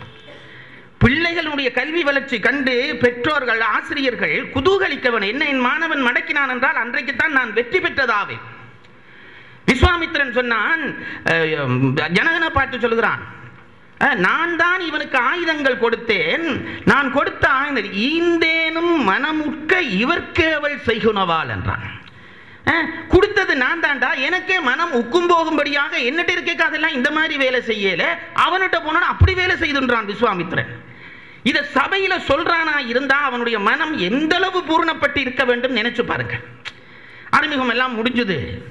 இப்ப சதானந்தன் எழும்பினான். இப்போ ஒரு வில்லு கொண்டு வருவார்கள். சீதைக்கு திருமணம் சுயம்பரம் நடக்க போகிறது. ஒரு வில்லை கொண்டு வருவார்கள். இந்த வில்லு சிவபெருமானுடைய வில்லு, சிவனுடைய வில்லு. ஒரு நேரத்தில் தேவதச்சன் 2 பெரிய விற்களை செய்து ஒன்றை சிவனுக்கு கொடுத்தான், ஒன்றை மகாவிஷ்ணுவுக்கு கொடுத்தான். சிவனுக்கு கொடுத்த வில்லைத்தான் முப்புறங்கள் இருக்கிற பொழுது அவர் பயன்படுத்தினார். அந்த வில்லை ஏதோ வழியிலே பரம்பரையாக ஜனகனிடம் வந்து சேர்ந்து அவன் அரண்மனையிலே இருந்தது. ஜனகனுக்கு பிள்ளை இல்லை என்ற கவலையிலே ஒரு முறை யாகம் செய்து நிலத்தை உழுதால் குழந்தை கிடைக்கும் என்று உழுகிற பொழுது கிடைத்தவள் சீதை. அதனாலே அவளுக்கு மண்மகள் என்று பெயர். அப்படி கிடைத்த சீதையை தன் உயிராக நினைத்து ஜனகன் அரண்மனையிலே வளர்த்து வந்திருந்த பொழுது ஒரு நாள் அவள் பந்து விளையாடினால் இந்த பெரிய சிவதனுசுக்குள்ளே அந்த பந்து போய் மாட்டிட்டுது. 10,000 வீரர்கள் சேர்ந்தாலும் அசைக்க முடியாத வில்லு. இந்த பிள்ளை, அப்ப சின்ன பிள்ளை சீதை ஓடி போய் இந்த வில்லை இப்படி தூக்கி வச்சுட்டு அந்த பந்து எடுத்துட்டாள். ஜனகன் திகைச்சு போனான். அப்ப முடிவு செய்தான், இந்த ஆற்றல் உள்ளவளாக இருக்கிறாள், இந்த வில்லை எவன் தூக்கி வளைச்சு நானேற்றுகிறானோ அவனுக்கு தான் இவளை கட்டி கொடுக்கறது அன்றைக்கு முடிவு பண்ணிட்டான். தெரியாம முடிவு பண்ணிட்டான். அப்ப போக போக ஜனகனுக்கே பயமா போச்சு, இந்த வில்லை தூக்குறவன் யார் இருக்கிறான்? அதுக்கு தான் சுயம்பரம். இதை சொல்லிட்டு கதையை இப்ப இந்த வில்லை கொண்டு வருவார்கள் அரசர்களை, யாராவது வந்து நீங்கள் இந்த வில்லை வளைக்கலாம் என்ற செய்தி சொல்லப்பட்டது சபையிலே. வில்லை கொண்டு வர போனார்கள். அரசர்களுக்கோ ரொம்ப உற்சாகம். எப்ப வில்லு வரும், அவன் வளைக்கிறதுக்கு முதல் நான் வளைக்க வேணும், இவன் எழும்புறதுக்குள்ள நான் எழும்பணும். எல்லாரும் ரொம்ப உற்சாகமாக சீதையை பத்தி அப்படி கேள்விப்பட்டுட்டான். ரொம்ப உற்சாகமா எல்லாரும் இருக்கிறார்கள். விஸ்வாமித்திரர் பேசாம இருக்கிறார். எனக்கு விஸ்வாமித்திரர்ல வர்ற கெட்ட கோபத்தில் இந்த இடம் ஒரு இடம், அதே என்று பிறகு சொல்றேன். ராமலட்சுமணர் பேசாம இருக்கிறார்கள். போனால் 10,000 பேர், 10,000 யானை பலமுள்ள 10,000 வீரர்கள் போனார்களாம். போய் இந்த வில்ல கொண்டுறான். எப்படி கொண்டுறான்? நல்லூர் தேர் இழுத்த மாதிரி இழுத்து கொண்டு வர்றான். அசைக்க முடியல. அத்தனை பேர் சேர்ந்து அந்த பெரிய புஜபல பராக்கிரமம் நிறைந்த அந்த வீரர்களால ஒன்றும் பண்ண முடியல. இழுத்து கொண்டு வந்து வில்ல விட்டார்கள். இப்ப சொன்னான், இதுதான் வில், இதை நானேற்றுகிறவர்கள் ஏற்றுங்கோண்டு ஆயிட்டு. ஒரு ராசா திடீர்னு எழும்பினான். எழும்பிட்டு இவன் தான் வளைக்க போறான்னு எல்லாரும் பார்த்தார்கள். அவன் பாக்கெட்டுக்குள்ள கையை வச்சு பார்த்தா ஐடென்டி கார்டை விட்டு வந்துட்டு நான் போறேன்ட்டு போயிட்டான். ஐடென்டி கார்டை விட்டு வந்துட்டு நான் போறேன்ட்டு அவன் போயிட்டான். எல்லாருக்கும் ஏக்கம். சபையில பெரிய பரபரப்பு. ஏன் இதுல வந்திருக்கிற ராசாமாரை எல்லாம் பார்த்தா பெரிய பெரிய ராசா, எங்க சீதையை ஆர் கல்யாணம் முடிக்க போறானோன்னு ஊர் மக்கள் முழுவதும், அந்த ஊர் மக்கள் அல்லவா, பெண்கள் ஒரு பக்கமாக நிற்கிறார்கள், இளம்பெண்கள் ஒரு பக்கமாக நிற்கிறார்கள், முதியவர்கள் ஒரு பக்கமாக நிற்கிறார்கள். எல்லாருக்கும் டென்ஷன், பிரஷர் அப்படி உச்சத்தில் நிக்குது. இவன் எழும்பி போன உடனே எல்லாரும் ராசாமாரை பார்த்தார்கள். ஒன்னொருத்தன் எழும்பினான். எழும்பி கம்பீரமா இப்படி நின்றான். நின்று இப்படி வில்லை இங்க மட்டும் இங்க தொடக்கம் பார்த்தான். இப்படியே புறத்தை கொண்டு வந்து இந்த பக்கம் பார்த்தான். பிறகு இப்படி பார்த்தான். இவன் பார்க்கிற பார்வையில தூக்கிடுவான்னு சனன் நினைச்சது. இவன் நல்லா பார்த்துட்டு நிலத்துல விழுந்து கும்பிட்டு தெய்வீகமான வில், இதை பத்திரமா வச்சிருங்கோன்னுட்டு இருந்துட்டான். இன்னொருத்தன் எழும்பினான். இவன் போவான். கிடுகிடு வில்லுக்கு பக்கத்துல போயிட்டான். வில்லுக்கு பக்கத்துல போனவன் நல்லா குனிஞ்சு பார்த்து, இப்படி ஒரு வில்ல காண கிடைக்குமா, ஒருக்கா தொட்டு கும்பிட்டு வந்துடலாம்னு வந்தேன்னு கும்பிட்டுட்டு போயிருந்துட்டான். இன்னொருத்தன் வந்தான். வில்லுக்கு போய் கையை கொடுத்தான். தூக்குறேன்னு கொடுத்தான். சபைக்கு ரொம்ப ஆரவாரம். கைதட்ட ஆரம்பிச்சவர்கள் பார்த்தார்கள், ரொம்ப நேரமா வில்லுக்கு கை கொடுத்தபடி இருக்கிறான். பிறகு கொஞ்ச நேரத்தால அவனை வந்து கொஞ்சம் பேர் தூக்கி கொண்டு போனார்கள். என்ன ஆயிற்று? சபையிலே இருந்தவர்களுக்கு மனப்பதட்டம். அப்படியானால் இந்த வில்லை யாருமே தூக்க மாட்டார்களா? எங்கள் பெண் சீதைக்கு திருமணமே நடக்காதா? இந்த பயம் சபைக்கு வந்ததில்லை, ஜனகனுக்கே வந்துட்டது என்றான் கம்பன். பார்க்கிறான், யாரும் எழும்புகிறார்கள் இல்லை. எழும்பினவர்கள் ஒழுங்காக வந்து உட்காருகிறார்கள் இல்லை. என்ன நடக்க போகிறது? அப்படியானால் நான் பெண்ணுக்கு கல்யாணமே இல்லையா? ஜனகனுக்கு வாய் விட்டு சொல்ல முடியவில்லை. கவலைப்படுகிறான். எல்லாரும் தோற்று போயாச்சு. ஒருத்தரும் எழும்ப இல்லை. விஸ்வாமித்திரன் பேசாம இருக்கிறான். ராமன் இந்த பக்கம் இருக்கிறான், லட்சுமணன் இந்த பக்கம் இருக்கிறான். கொல்ல வேணும் விஸ்வாமித்திரனே. அதில் என்னவோ முக்காலமும் உணர்ந்த முனிவன் அல்லவா. முதல் நாள் பின்னேரம் ராமன் சீதையை பார்த்து விரும்பினது உனக்கு தெரியும் அல்லவா. நீ போய் வில்ல வளையடாப்பான்னு சொல்ல இல்லை வேணும் ராமன். விஸ்வாமித்திரன் வந்து வில்லு வச்சோடனே நீ போய் வளையன்று சொல்லி இருக்கல்லவா வேணும். நான் சும்மா கேட்கிறேன் பாருங்க. தப்பித்தவரி வேற யாராவது ஒருத்தன் போய் அந்த வில்ல வளைச்சிருந்தா ராமன் கதி என்ன, சீதையர கதி என்ன, பிறகு ராமாயணத்திர கதி என்ன, அதை நம்பி இருக்கிற என் கதி என்ன? யாராவது ஒருத்தன் வளைச்சிருந்தான்னு வைங்க, என்ன ஆயிருக்கும் கதை? போச்சே, நமக்கு தொழில் இல்லாம போயிருக்குமே. அந்த பதட்டம் எனக்கு. பேசாம இருக்கிறான் விஸ்வாமித்திரன். சரி, விஸ்வாமித்திர பயில் தான் பேசாம இருக்காது, முனி அது கொண்டும் விளங்காதுன்னு வெப்பம். இந்த ராமன் நேற்று பார்த்தவன், சிரித்தவன், அவளை கண்ணாலேயே விழுங்கி இவளை எனக்கு உரியவன் என்று நினைச்சவன். விஸ்வாமித்திரர் தான் நீ போய் வளையப்பான்னு சொல்ல இல்லை. எழும்பி எஸ்கியூஸ் மீ, நான் ஒருக்கா போய் வளை கட்டுமோன்னு கேட்க வேண்டாமா? நான் நினைக்கிறது இப்பத்தபடியெல்லாம் இருக்கணும். விஸ்வாமித்திரர் தள்ளி விழுத்தி முதுகுல கால் வச்சு போய் வளைச்சிருப்பான். இவர் கன்றையாத ஒரு வாத்தியார், அவரா சொல்லணும், சொல்லாட்டி விடு ஒரு உதவு தஞ்சிருப்பான், கதிரையோடு அவர் விழுந்திருப்பார். அவரை பிடிக்கிறன்ற மாதிரி போய் வில்ல தூக்கியிருப்பான். அவனும் பேசாம இருக்கிறான். எனக்கு என்ன ஆச்சரியம் என்றால், அதான் பாருங்க அந்த மாப்பிள்ளை மிடுக்குன்றது. விஸ்வாமித்திரனுக்கு தெரியும் இந்த வில்லை ராமனை தவிர வேறு ஒரு பிள்ளை தொட முடியாது. அதான் அவன் முன்னுக்கு போய் ராமன் தூக்கி இருந்தா என்ன ஆகும் என்று கேட்டால், தூக்கப்படாது பாருங்க. தூக்கின்னு எனக்கு பிறகுதான் விளங்குச்சு. விஸ்வாமித்திரன் சரி முன்னுக்கு போய் ராமன் முதலான் போய் தூக்குடா என்று சொல்லி ராமன் தூக்கி இருந்தா, பிறகு கொஞ்சம் பேர் இருப்பாங்க பாருங்க, சொல்லுவாங்க நான் தூக்கத்தான் இருந்தேன், ராமர் தூக்கிட்டார். எமனத்தின் ஆளுகள் இருக்கிறாங்க பாருங்க. எங்க ஊர்ல ஒரு நாள் ஒரு சாரப்பாம்பு பூந்துட்டு பக்கத்து விட்டு கிளவிட்டு, கிளவி குயோமையோண்டு கத்துது. பக்கத்து வீட்டு படிகள் எல்லாம் அவனவன் உரலுக்கு பின்னாலேயும் அம்மைக்கு பின்னாலேயும். மனுஷி கத்தி பார்த்தது ஒருத்தரையும் காணையில மறைச்சியா அங்கே ஒரு பூவரசம் தட்டி எடுத்து தானே அடிச்சு பாம்பை முடிச்சுட்டுது. எடுத்து வெளியில போடுது. ஒவ்வொருத்தரும் வரான், ஆட்சி அடிச்சு போட்டியே நான் வரலாம்ட்டு தான் இருந்தான்ட்டு அதுக்கு பிறகு தான் வர்றான் ஒவ்வொருத்தன். இது விஸ்வாமித்திரனுக்கு தெரியும்.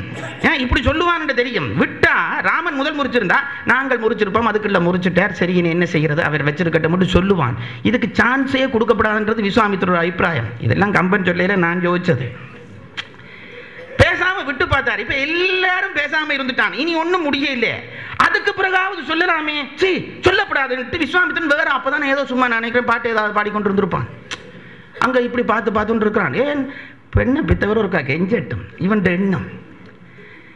ஜனகன் தவிச்சு போனான் பாருங்க. என்னப்பா இப்படி ஒரு நல்ல ஆம்பளை பிள்ளைய பக்கத்துல வச்சுக்கொண்டு இந்த முனிவன் இருக்கிறானே, ஒருக்கா எலும்பி வில்ல தூக்குண்டு சொல்லப்படாதா என்றுட்டு இப்படி கண்ணால பார்த்தான் விஸ்வாமித்திரனை. இதான் பாருங்க உயர்ந்தவர்களுடைய லட்சணம். ஜனகன் பேச முடியாது அந்த சபையில, முனிவரே நீரும் ஒரு மாப்பிள்ளைய கொண்டிருக்கிறே இந்த வில்ல வளைய விடுமையன் என்று கேட்க முடியாது. ஆனா கண்ணால கேட்டான்.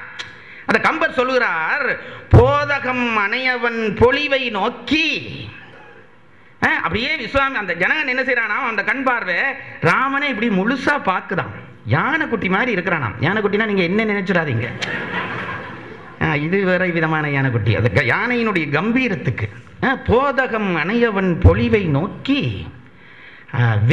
அதை பார்த்துட்டு அதுக்கு பிறகு வில்ல பார்க்குறானாம். அது மட்டும் ஜனகனுக்கு இந்த வில்லு நமக்கு இருந்ததேன்னு ரொம்ப பெருமை. ஏன் சிவருமாண்ட வில்லு வச்சிருக்கேன்ட்டு பெருமையா வச்சு கொண்டிருந்தவர். போதகம் ஏண்டா இங்கே பாருங்க, அது உலக இயற்கை. வீட்டில் குமர்பிள்ளை வந்துட்டாலே பிறகு அப்பா அம்மா காண்றபடி எல்லாரையும் ஒரு மாதிரியா பார்ப்பினோம். இது நமக்கு வாய்க்காதா, இது நமக்கு வாய்க்காதா, இவன் நம்பிடானா இவன் நம்பிடானா. ஒரு நல்ல மாப்பிள்ளையை கண்டோன்னு டக்குன்னு ஒரு கணக்கு போடும் பாருங்க அந்த பெற்றோர்களுக்கு மனம். இவனை பிடிச்சா என்ன, இவன் வரமாட்டானா, சாதத்தை எங்க கேட்கலாம்னு நினைப்பான். இப்ப ஜனகன் அப்படி நினைக்கிறான். போதகம் அணையவன் பொலிவை நோக்கி. அடுத்தது வில்ல பார்த்தானான். கம்பன் சொன்னான், வேதனை தருகின்ற வில்லை நோக்கின்றான். அது வரைக்கும் அந்த வில்லு இவனுக்கு பெருமைக்குரிய வில். இப்ப இந்த ராமனை கட்டி கொடுத்துடலாம்னு பார்த்தா இந்த வில் விடாது போல இருக்குன்னு வில்ல பார்த்தான். தரித்திரம், இது என்னட்ட சேர்ந்தது. வேதனை தருகின்ற வில்லை நோக்கி என்ன நினைக்கிறானாம், தன் மாதினை நோக்குவான்.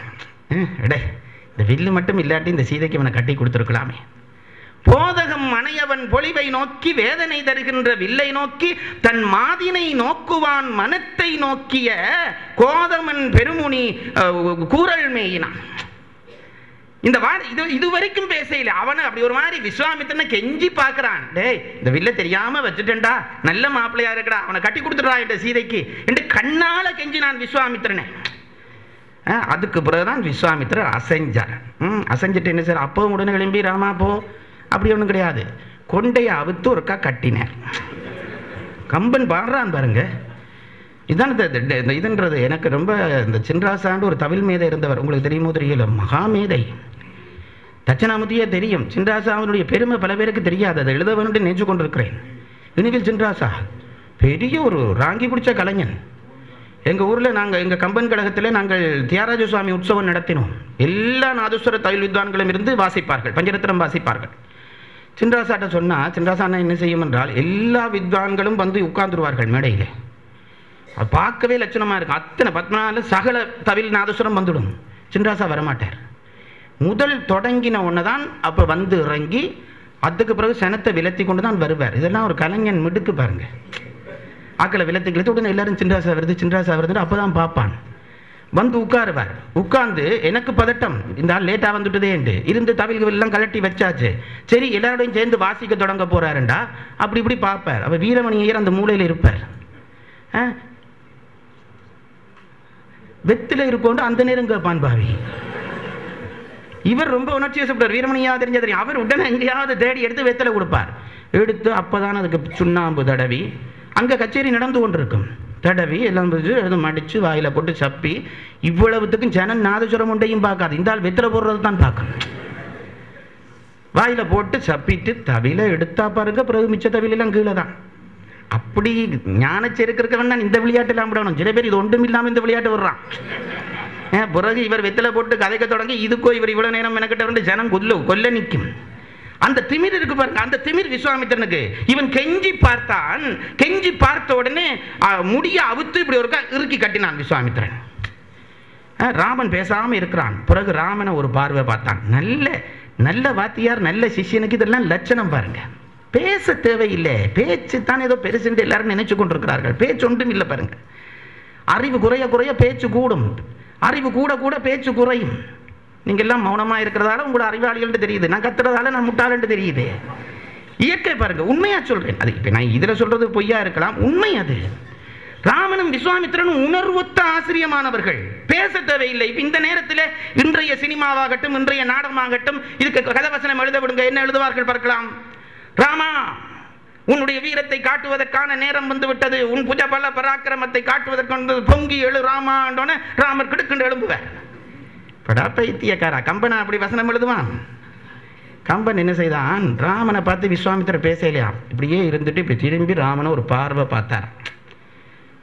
அவ்வளவும் தான், ஒன்றும் பேச இல்லை. அந்த பார்வைக்குள்ள சரி நீ போகலாம்னு ஆர்டர் இருந்தது. ராமன் எழும்புறான். இப்ப பாருங்க, இந்த சபை பெரிய சத்தம் போட்டு சீதைக்கு கல்யாணம் நடக்குமோ நடக்காதோ நடக்குமோ நடக்காதோன்ட்டு எல்லாம் சர்ச்சையா இருந்தது. ராமனை விஸ்வாமித்திரன் பார்த்தோன்னே சபைக்கு தெரிஞ்சு போச்சு, ராமன் எழும்ப போறான்.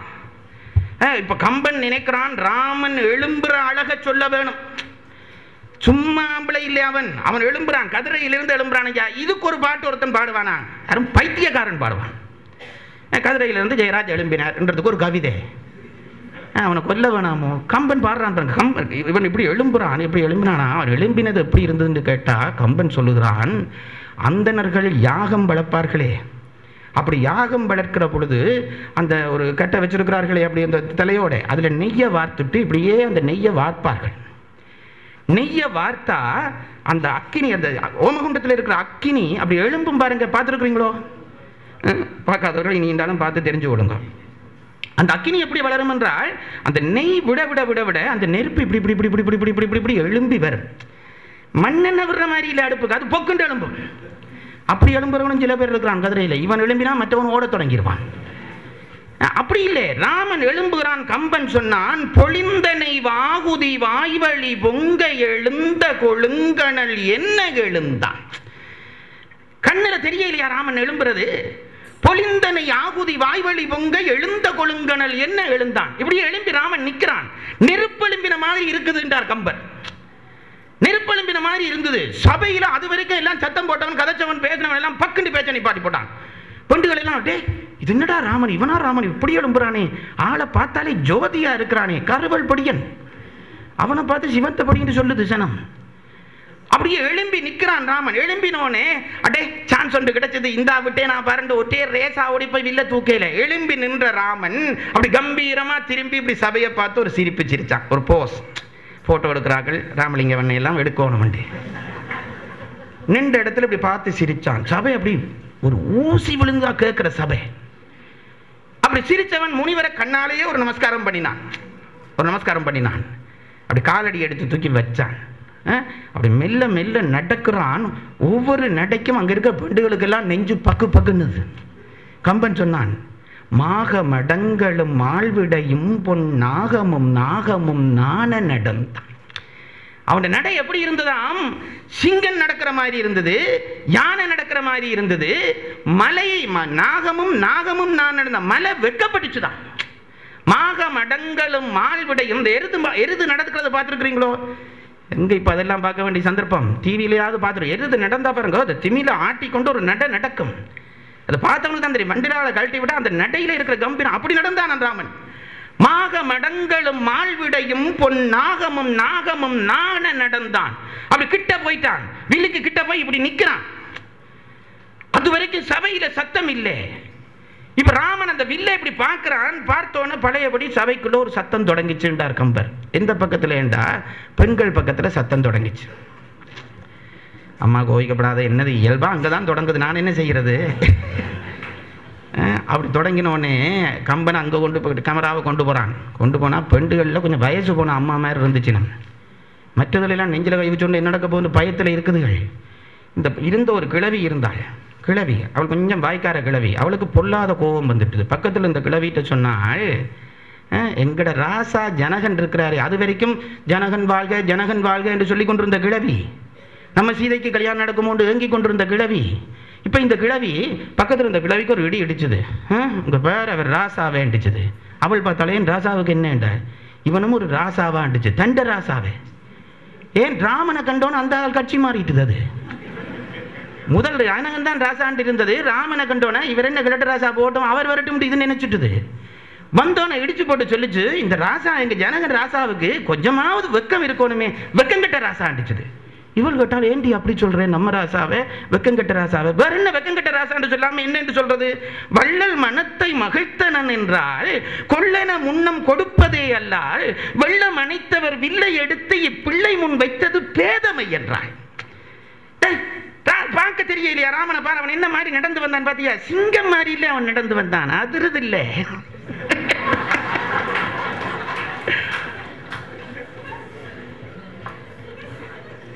விளங்காத பெருசுகள் மன்னிப்பார்களாக.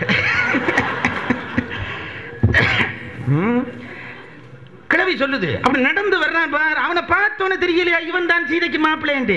இனி இவருக்கு ஒரு வில்லு கொண்டு வந்து வச்சு அதை வளைச்சு முறிச்சு அதுக்கு பிறகு தான் கட்டி கொடுப்பாராம். இவன் முட்டாள் பயல், பார்த்தோன்னு கட்டி கொடுக்க வேண்டியது தானே. வள்ளல் மனத்தை மகிழ்த்தனன் என்றால் கொள்ளன முன்னம் கொடுப்பதே அல்லால் வெள்ளம் அணைத்தவர் வில்லை, சிவபெருமானுடைய வில், வெள்ளத்தை தலையை அணைச்சு வச்சிருக்கிறவர், வெள்ளம் அணைத்தவர் வில்லை எடுத்து இப்பிள்ளமை முன்பேட்டது பேதமை என்றார். இங்க பாருங்க, அவளுக்கு தாய்மை உணர்ச்சி பொங்கிட்டு ராமனை பார்த்தோனே, ராமனாரோ அவளாரோ இவள் என்ன சொல்றாள், இப்பிள்ளை முன்னிட்டது பேதமை என்றார். அவளுக்கு தண்ட பிள்ளை மாதிரி கிடக்கு ராமனே. கொடுக்கறத விட்டுட்டு தப்பி தவறி இவன் வில்ல தூக்கி இந்த வில்லு வளைஞ்சு தப்பி தவறி காலில் கையில் விழுந்து அவனை கொண்டு நடந்தா இவரா பதில் சொல்லுவார் தசரதனுக்கு? இவளுக்கு கோபம், கோசல கோவிக்கிற மாதிரி இவள் கோவிக்கிறாள். தப்பி தவறி ஒன்று இந்த வில்ல தூக்கி அவனுக்கு கைக்குள்ள பிடிச்சிட்டு காலுக்குள்ள பிடிச்சிட்டு இவரா கொண்டு டாக்டர்கிட்ட விடுவார். முட்டாள் பயல் எங்க ராசா அண்டிச்சு இவள். மற்ற கிழவிக்கும் கொஞ்சம் ராமன்ல விருப்பம் தான், ஆனா ஜனகனையும் விட்டு கொடுக்க விருப்பம் இல்லை. அவள் சொன்னால், இங்க சும்மா வாய் இருக்குன்ட்டு பேசாதே, நம்ம ராசாவை நீ பேசப்படாது, இதுல பேச வேண்டிய ஆள் அங்க இருக்கிறார் பேர் தாடியை தடவை கொண்டு ஒரு கிழவன், அவனை தில்ட்டடியின்றான். எங்க ராசா என்ன எல்லாருக்கும் பொதுவாக சுயம்பரம் பெற்றார், அதன்படி செய்கிறார். இவரை கூட்டின்னு வந்ததை யார்? இந்த ராமனை பொறுப்படுத்தி தசரந்துட்டு விஸ்வாமித்திரன் தான் கூட்டின்னு வந்தான். இவனுக்கு எல்லாம் பொறுப்பு இருக்கணும். கூட்டி கட்டி கொடுக்கண்டா கூட்டிட்டு போக வேண்டியதான். இதனை வில்ல வளைக்க விட்டுட்டு பார்த்து கொண்டிருக்கிறார். ஞான முனிக்கொரு நாணிலை என்பார், கோணிவன் இக்கொடி யோனிலை என்பார், மாணவன் இச்சிலை கால்வளை ஆணையில் பீன தனத்தவள் பேரிலல் என்பார். பக்கத்தில் இந்த பெட்டையல் சொல்லிச்சு, இந்த கிழடுகள் இன்னமும் சண்டை பிடிக்கட்டும், தப்பு தவறி ராமன் இந்த வில்ல உடைக்காம விட்டா எங்கட சீதையை போல பாவம் உலகத்துல ஒருத்தரும் இல்லடின்ற. மாணவன் இச்சிலை கால்வளையானையில் பீன தனத்தவள் பேரிலல் என்பார். இப்ப ராமன் சிரிச்சுட்டு திருப்பி ஒரு ஸ்டெப் தூக்கி வச்சான். பழையபடி கப் சிப் கதையெல்லாம் நின்று போச்சு. இப்படி வில்ல பார்த்தான். அந்த பார்த்தையிலேயே ஒரு கனிவு. அந்த வில்ல இப்படி குனிஞ்சான், இப்படி தொட்டான். அது எப்படி இருந்ததுன்றாலாம், அந்த வில்ல அவன் தொட்டது சூடக வாழ்வளை சூட்டிட நீட்டும் ஏடவள் மாலை இதென்ன எடுத்தான். முக்கி தக்கி குனிஞ்சு கஷ்டப்பட்டு சீதைக்கு சூட்ட போற மாலையை எடுக்கிற பொழுது மணவரையில் இவன் எப்படி எடுப்பானோ அப்படி எடுத்தானாம் இந்த வில்லை. சூடக வாழ்வளை சூட்டிட நீட்டும் ஏடவள் மாலை இதென்ன எடுத்தான். எல்லாரும் விரைச்சு போய் நிற்கிறார்கள், எல்லாரும் பயந்து நடுங்கினா. இதா அப்படி மாலை தூக்கின மாதிரி வில்ல தூக்கினான். அப்படி கையை பிடிச்சி இப்படி ஒரு வலை வளைச்சான். நானே எடுத்து அப்படி கொண்டு போனான். கொண்டு போக அப்படி இழுத்து கட்டுவோம் போக படீர் என்ற ஒரு சத்தம். கம்பன் சொன்னான், எடுத்தது கண்டனர் இற்றது கேட்டார்ன்றான். இந்த எடுத்தது காலுக்குள்ள வச்சது கயிறு இழுத்தது இது ஒருத்தரும் காண இல்லையா. ஏன் எடுத்தது வில்ல தூக்கினது ராமனை தான் பார்த்துச்சுகள் எல்லாம். பட்டாரண்டு சத்தம் கூட திடுக்கிட்டு என்னன்னு பார்த்தா வில்லு முறிஞ்சு கிடக்குது. சபையில் சந்தோஷமான சந்தோஷம், எல்லாரும் ஆனந்திக்கிறார்கள். ராமன் அப்படியே முறிஞ்ச வில்லோட கம்பீரமா நிற்கிறான். சபை அல்லோகல்லப்படுகிறது. பழையபடி பெண்கள் பக்கத்தில் சத்தம், பெண்கள் பக்கத்தில் சத்தம். இப்போ எங்கண்டா கிழவிகள் பக்கத்தில் சத்தம் இல்லை, குமரிகள் பக்கத்தில் சத்தம் தொடங்கிட்டது. என்னண்டா இப்ப வில் முறிச்ச உடனே நிச்சயமா போச்சு, ராமனுக்கு சீதை, சீதைக்கு ராமன்ன்றது நிச்சயமா போச்சு. பெண்களுக்கு ஆனந்தம். அந்த பெண்கள், இளம் பெண்கள் எல்லாம் என்ன செய்தார்களாம், ஒரு 2 கட்சியா பிரிச்சார்கள், ஆளுங்கட்சி எதிர்கட்சி. என்ன ஆளுங்கட்சி என்னன்னா, ஒருத்தர் சீதை பக்கம் கொஞ்சம் பேர் ராமன் பக்கம். இவைகளுக்குள்ள ஒரு பட்டி மண்டபம். அந்த சீதை பக்கம் இருந்தவர்கள் சொல்ல தொடங்கினார்கள், அந்த ராமன் பக்கம் இருந்தவர்கள், சீதை பக்கம் இருந்தவர்கள் சொல்ல தொடங்கினார்கள், உங்க சீதை பெரிய அழகு. ராமன் கட்சிக்காரன், எங்கட ராமனை கட்டகம் கூட சீதை கொடுத்து வச்சிருக்கோம். நீங்க இப்பவும் போனா கல்யாண வீடுகளில் இதுகளை பார்க்கலாம். சிலதுகள் பாவங்களை ஆவண்டு தாலி கட்டுறதை பார்க்கறது, நான் அது பார்க்குறது. இந்த பெட்டைகள் இருக்கிற பக்கம் பாருங்க, குசு குசுன்னு கதப்பினம், மாப்பிள்ளை வடிவாத்தான் இருக்கிறார், நமக்கு வாய்க்கையிலேயே என்ற மாதிரி. ஒன்னொருத்தி சொல்வாச்சு, மாப்பிள்ளையை விட எங்கட சரோஜா நல்ல வடிவு. இவைகளுக்குள்ள ஒரு தர்க்கம் நடக்கும் பாருங்க. இந்த தர்க்கத்தை கம்பன் கொடுத்து அங்கே காட்டுறான். அந்த பெண்கள் தங்களுக்குள்ளே சச்சம் பிடித்தார்கள். ஒருத்தி சொன்னால், நங்கையை காண நம்பியை காண நங்கைக்கு 1000 நயனம் வேண்டும் என்றார். பட்டிமண்டப முதல் தர்க்கம் தொடங்கிட்டது. நங்கையை காண நம்பியை காண நங்கைக்கு 1000 நயனம் வேண்டும். ராமன் கட்சி பேசினவள் சொன்னால், எங்கட ராமனை பார்க்க உங்களோட சீதைக்கு 1000 கண் வேணுமே என்றாள். இது சும்மா நான் வேலை மாதிரி சொல்லி பார்க்குறேன், நானும் வேறு எங்கே தான் சொல்கிறது இது எல்லாத்தையும். நம்பியை காண நங்கைக்கு 1000 நயனம் வேண்டும். இது சொல்லி முடிச்சோன்னே எப்போ இந்த பட்டிமன்றத்தில் 2ஆவதா பேசுகிறவனுக்கு ஒரு சான்ஸ். அவன் என்ன செய்வான்டா, முதல் சொன்னவனை கூட மடக்கலாம் இல்லை, 1000 கண் வேணும். அவள் சொன்னால், மற்ற சீதை கட்சிக்காரர் சொன்னால், நீங்கள் சொன்னது உண்மைதானப்பா, உங்கள் ராமனை பார்க்க எங்கள் சீதைக்கு 1000 கண் வேணும். சரி, ஆனால் எங்களோட சீதையை பார்க்க ஒவ்வொரு தரம் பார்க்கறதுக்கும் உங்களோட ராமனுக்கு 1000 கண் வேணும்ட்டான். ஒருக்கு 1000 கண்ணை பூட்டி பார்க்கவான், பல்ப் சுட்ட மாதிரி சுட்டு போவான், பிறகு பல்ப் மாற்றி தான் நான் திருப்பி பார்க்கவன். நம்பியை காண நங்கைக்கு 1000 நயனம் வேண்டும், கொம்பினை காணும் தோறும் குருசிற்கு அன்னதேயா. ஒவ்வொரு தரம் பார்க்கையும் உங்களோட ராமருக்கு அப்படி 1000 கண் வேணும் இவள் முடிச்சுட்டாள். இப்படி தர்க்கம் நடக்குது. திடீரென்று 2 பெண்கள் பெட்டைகளோட முதுகுல பட்டார் பட்டார் ஒரு அடி விழுந்தது. 2 பேருடைய பக்கத்தில் ஒரு அடி விழுந்தது. யாருன்னு திரும்பி பார்த்தா 3வது பெட்டை நிற்கிறாள்.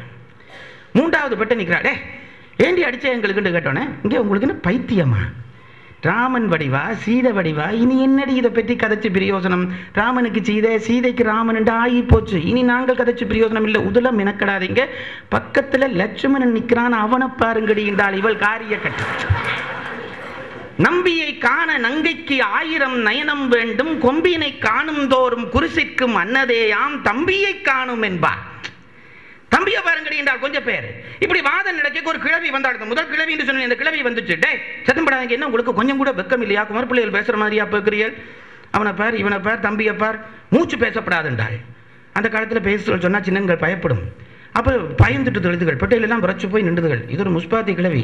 எல்லாம் கொஞ்ச நேரம் நின்றவனை சொல்லிச்சு, டே இது ராமன் அழகு, சீதை அழகு, லட்சுமணன் அழகு என்று சொல்லி கொண்டிருக்கிறேன், இதெல்லாம் என்னடே பாருங்கடி, இந்த விஸ்வாமித்திர கிழவண்டா அழகேண்டாள் அவள். இதெல்லாம் ஒரு அழகா, இந்த கிழவண்டா அழக பாருங்கடி, அவன் என்ன மாதிரி இருக்கிறான், தாடிய தடவி தடவி என்றாள் அந்த கிழவி. நம்பியை காண நங்கைக்கு 1000 நயனம் வேண்டும், கொம்பினை காணும் தோறும் குருசிற்கும் அன்னதேயாம் தம்பியை காணும் என்பார், தவமுடைத்து உலகம் என்பார், உம்பரின் நகரில் தந்த முனிவனை இறைஞ்சும் என்பார். ரொம்ப சிறப்பாக எல்லாரும் கூடி மகிழ்ந்தார்கள். இந்த கல்யாண காட்சி இப்படியே இங்கே கொண்டாடுது சொன்னால் சொல்லிக்கொண்டே போகலாம். இதை பார்க்கறதுக்காக சீதை ஒருத்தி அனுப்பியிருந்தாள். சீதையோட நிலை ரொம்ப சங்கடமான நிலை. வில்லை வளைப்பதற்கு ஜனகன் நேரம் வச்சிருக்கிறான். வில்லை வளைக்கப் போவது யார்? தான் மனதை ஒருவனுக்கு பறி கொடுத்து விட்டேன், தப்பித்தவரை தான் மனம் பறி கொடுத்தவனை தவிர வேறு யாராவது ஒருவர் வில் வளைத்தால் மனதை ஒருவனுக்கும் உடலை ஒருவனுக்கும் கொடுக்க முடியுமா?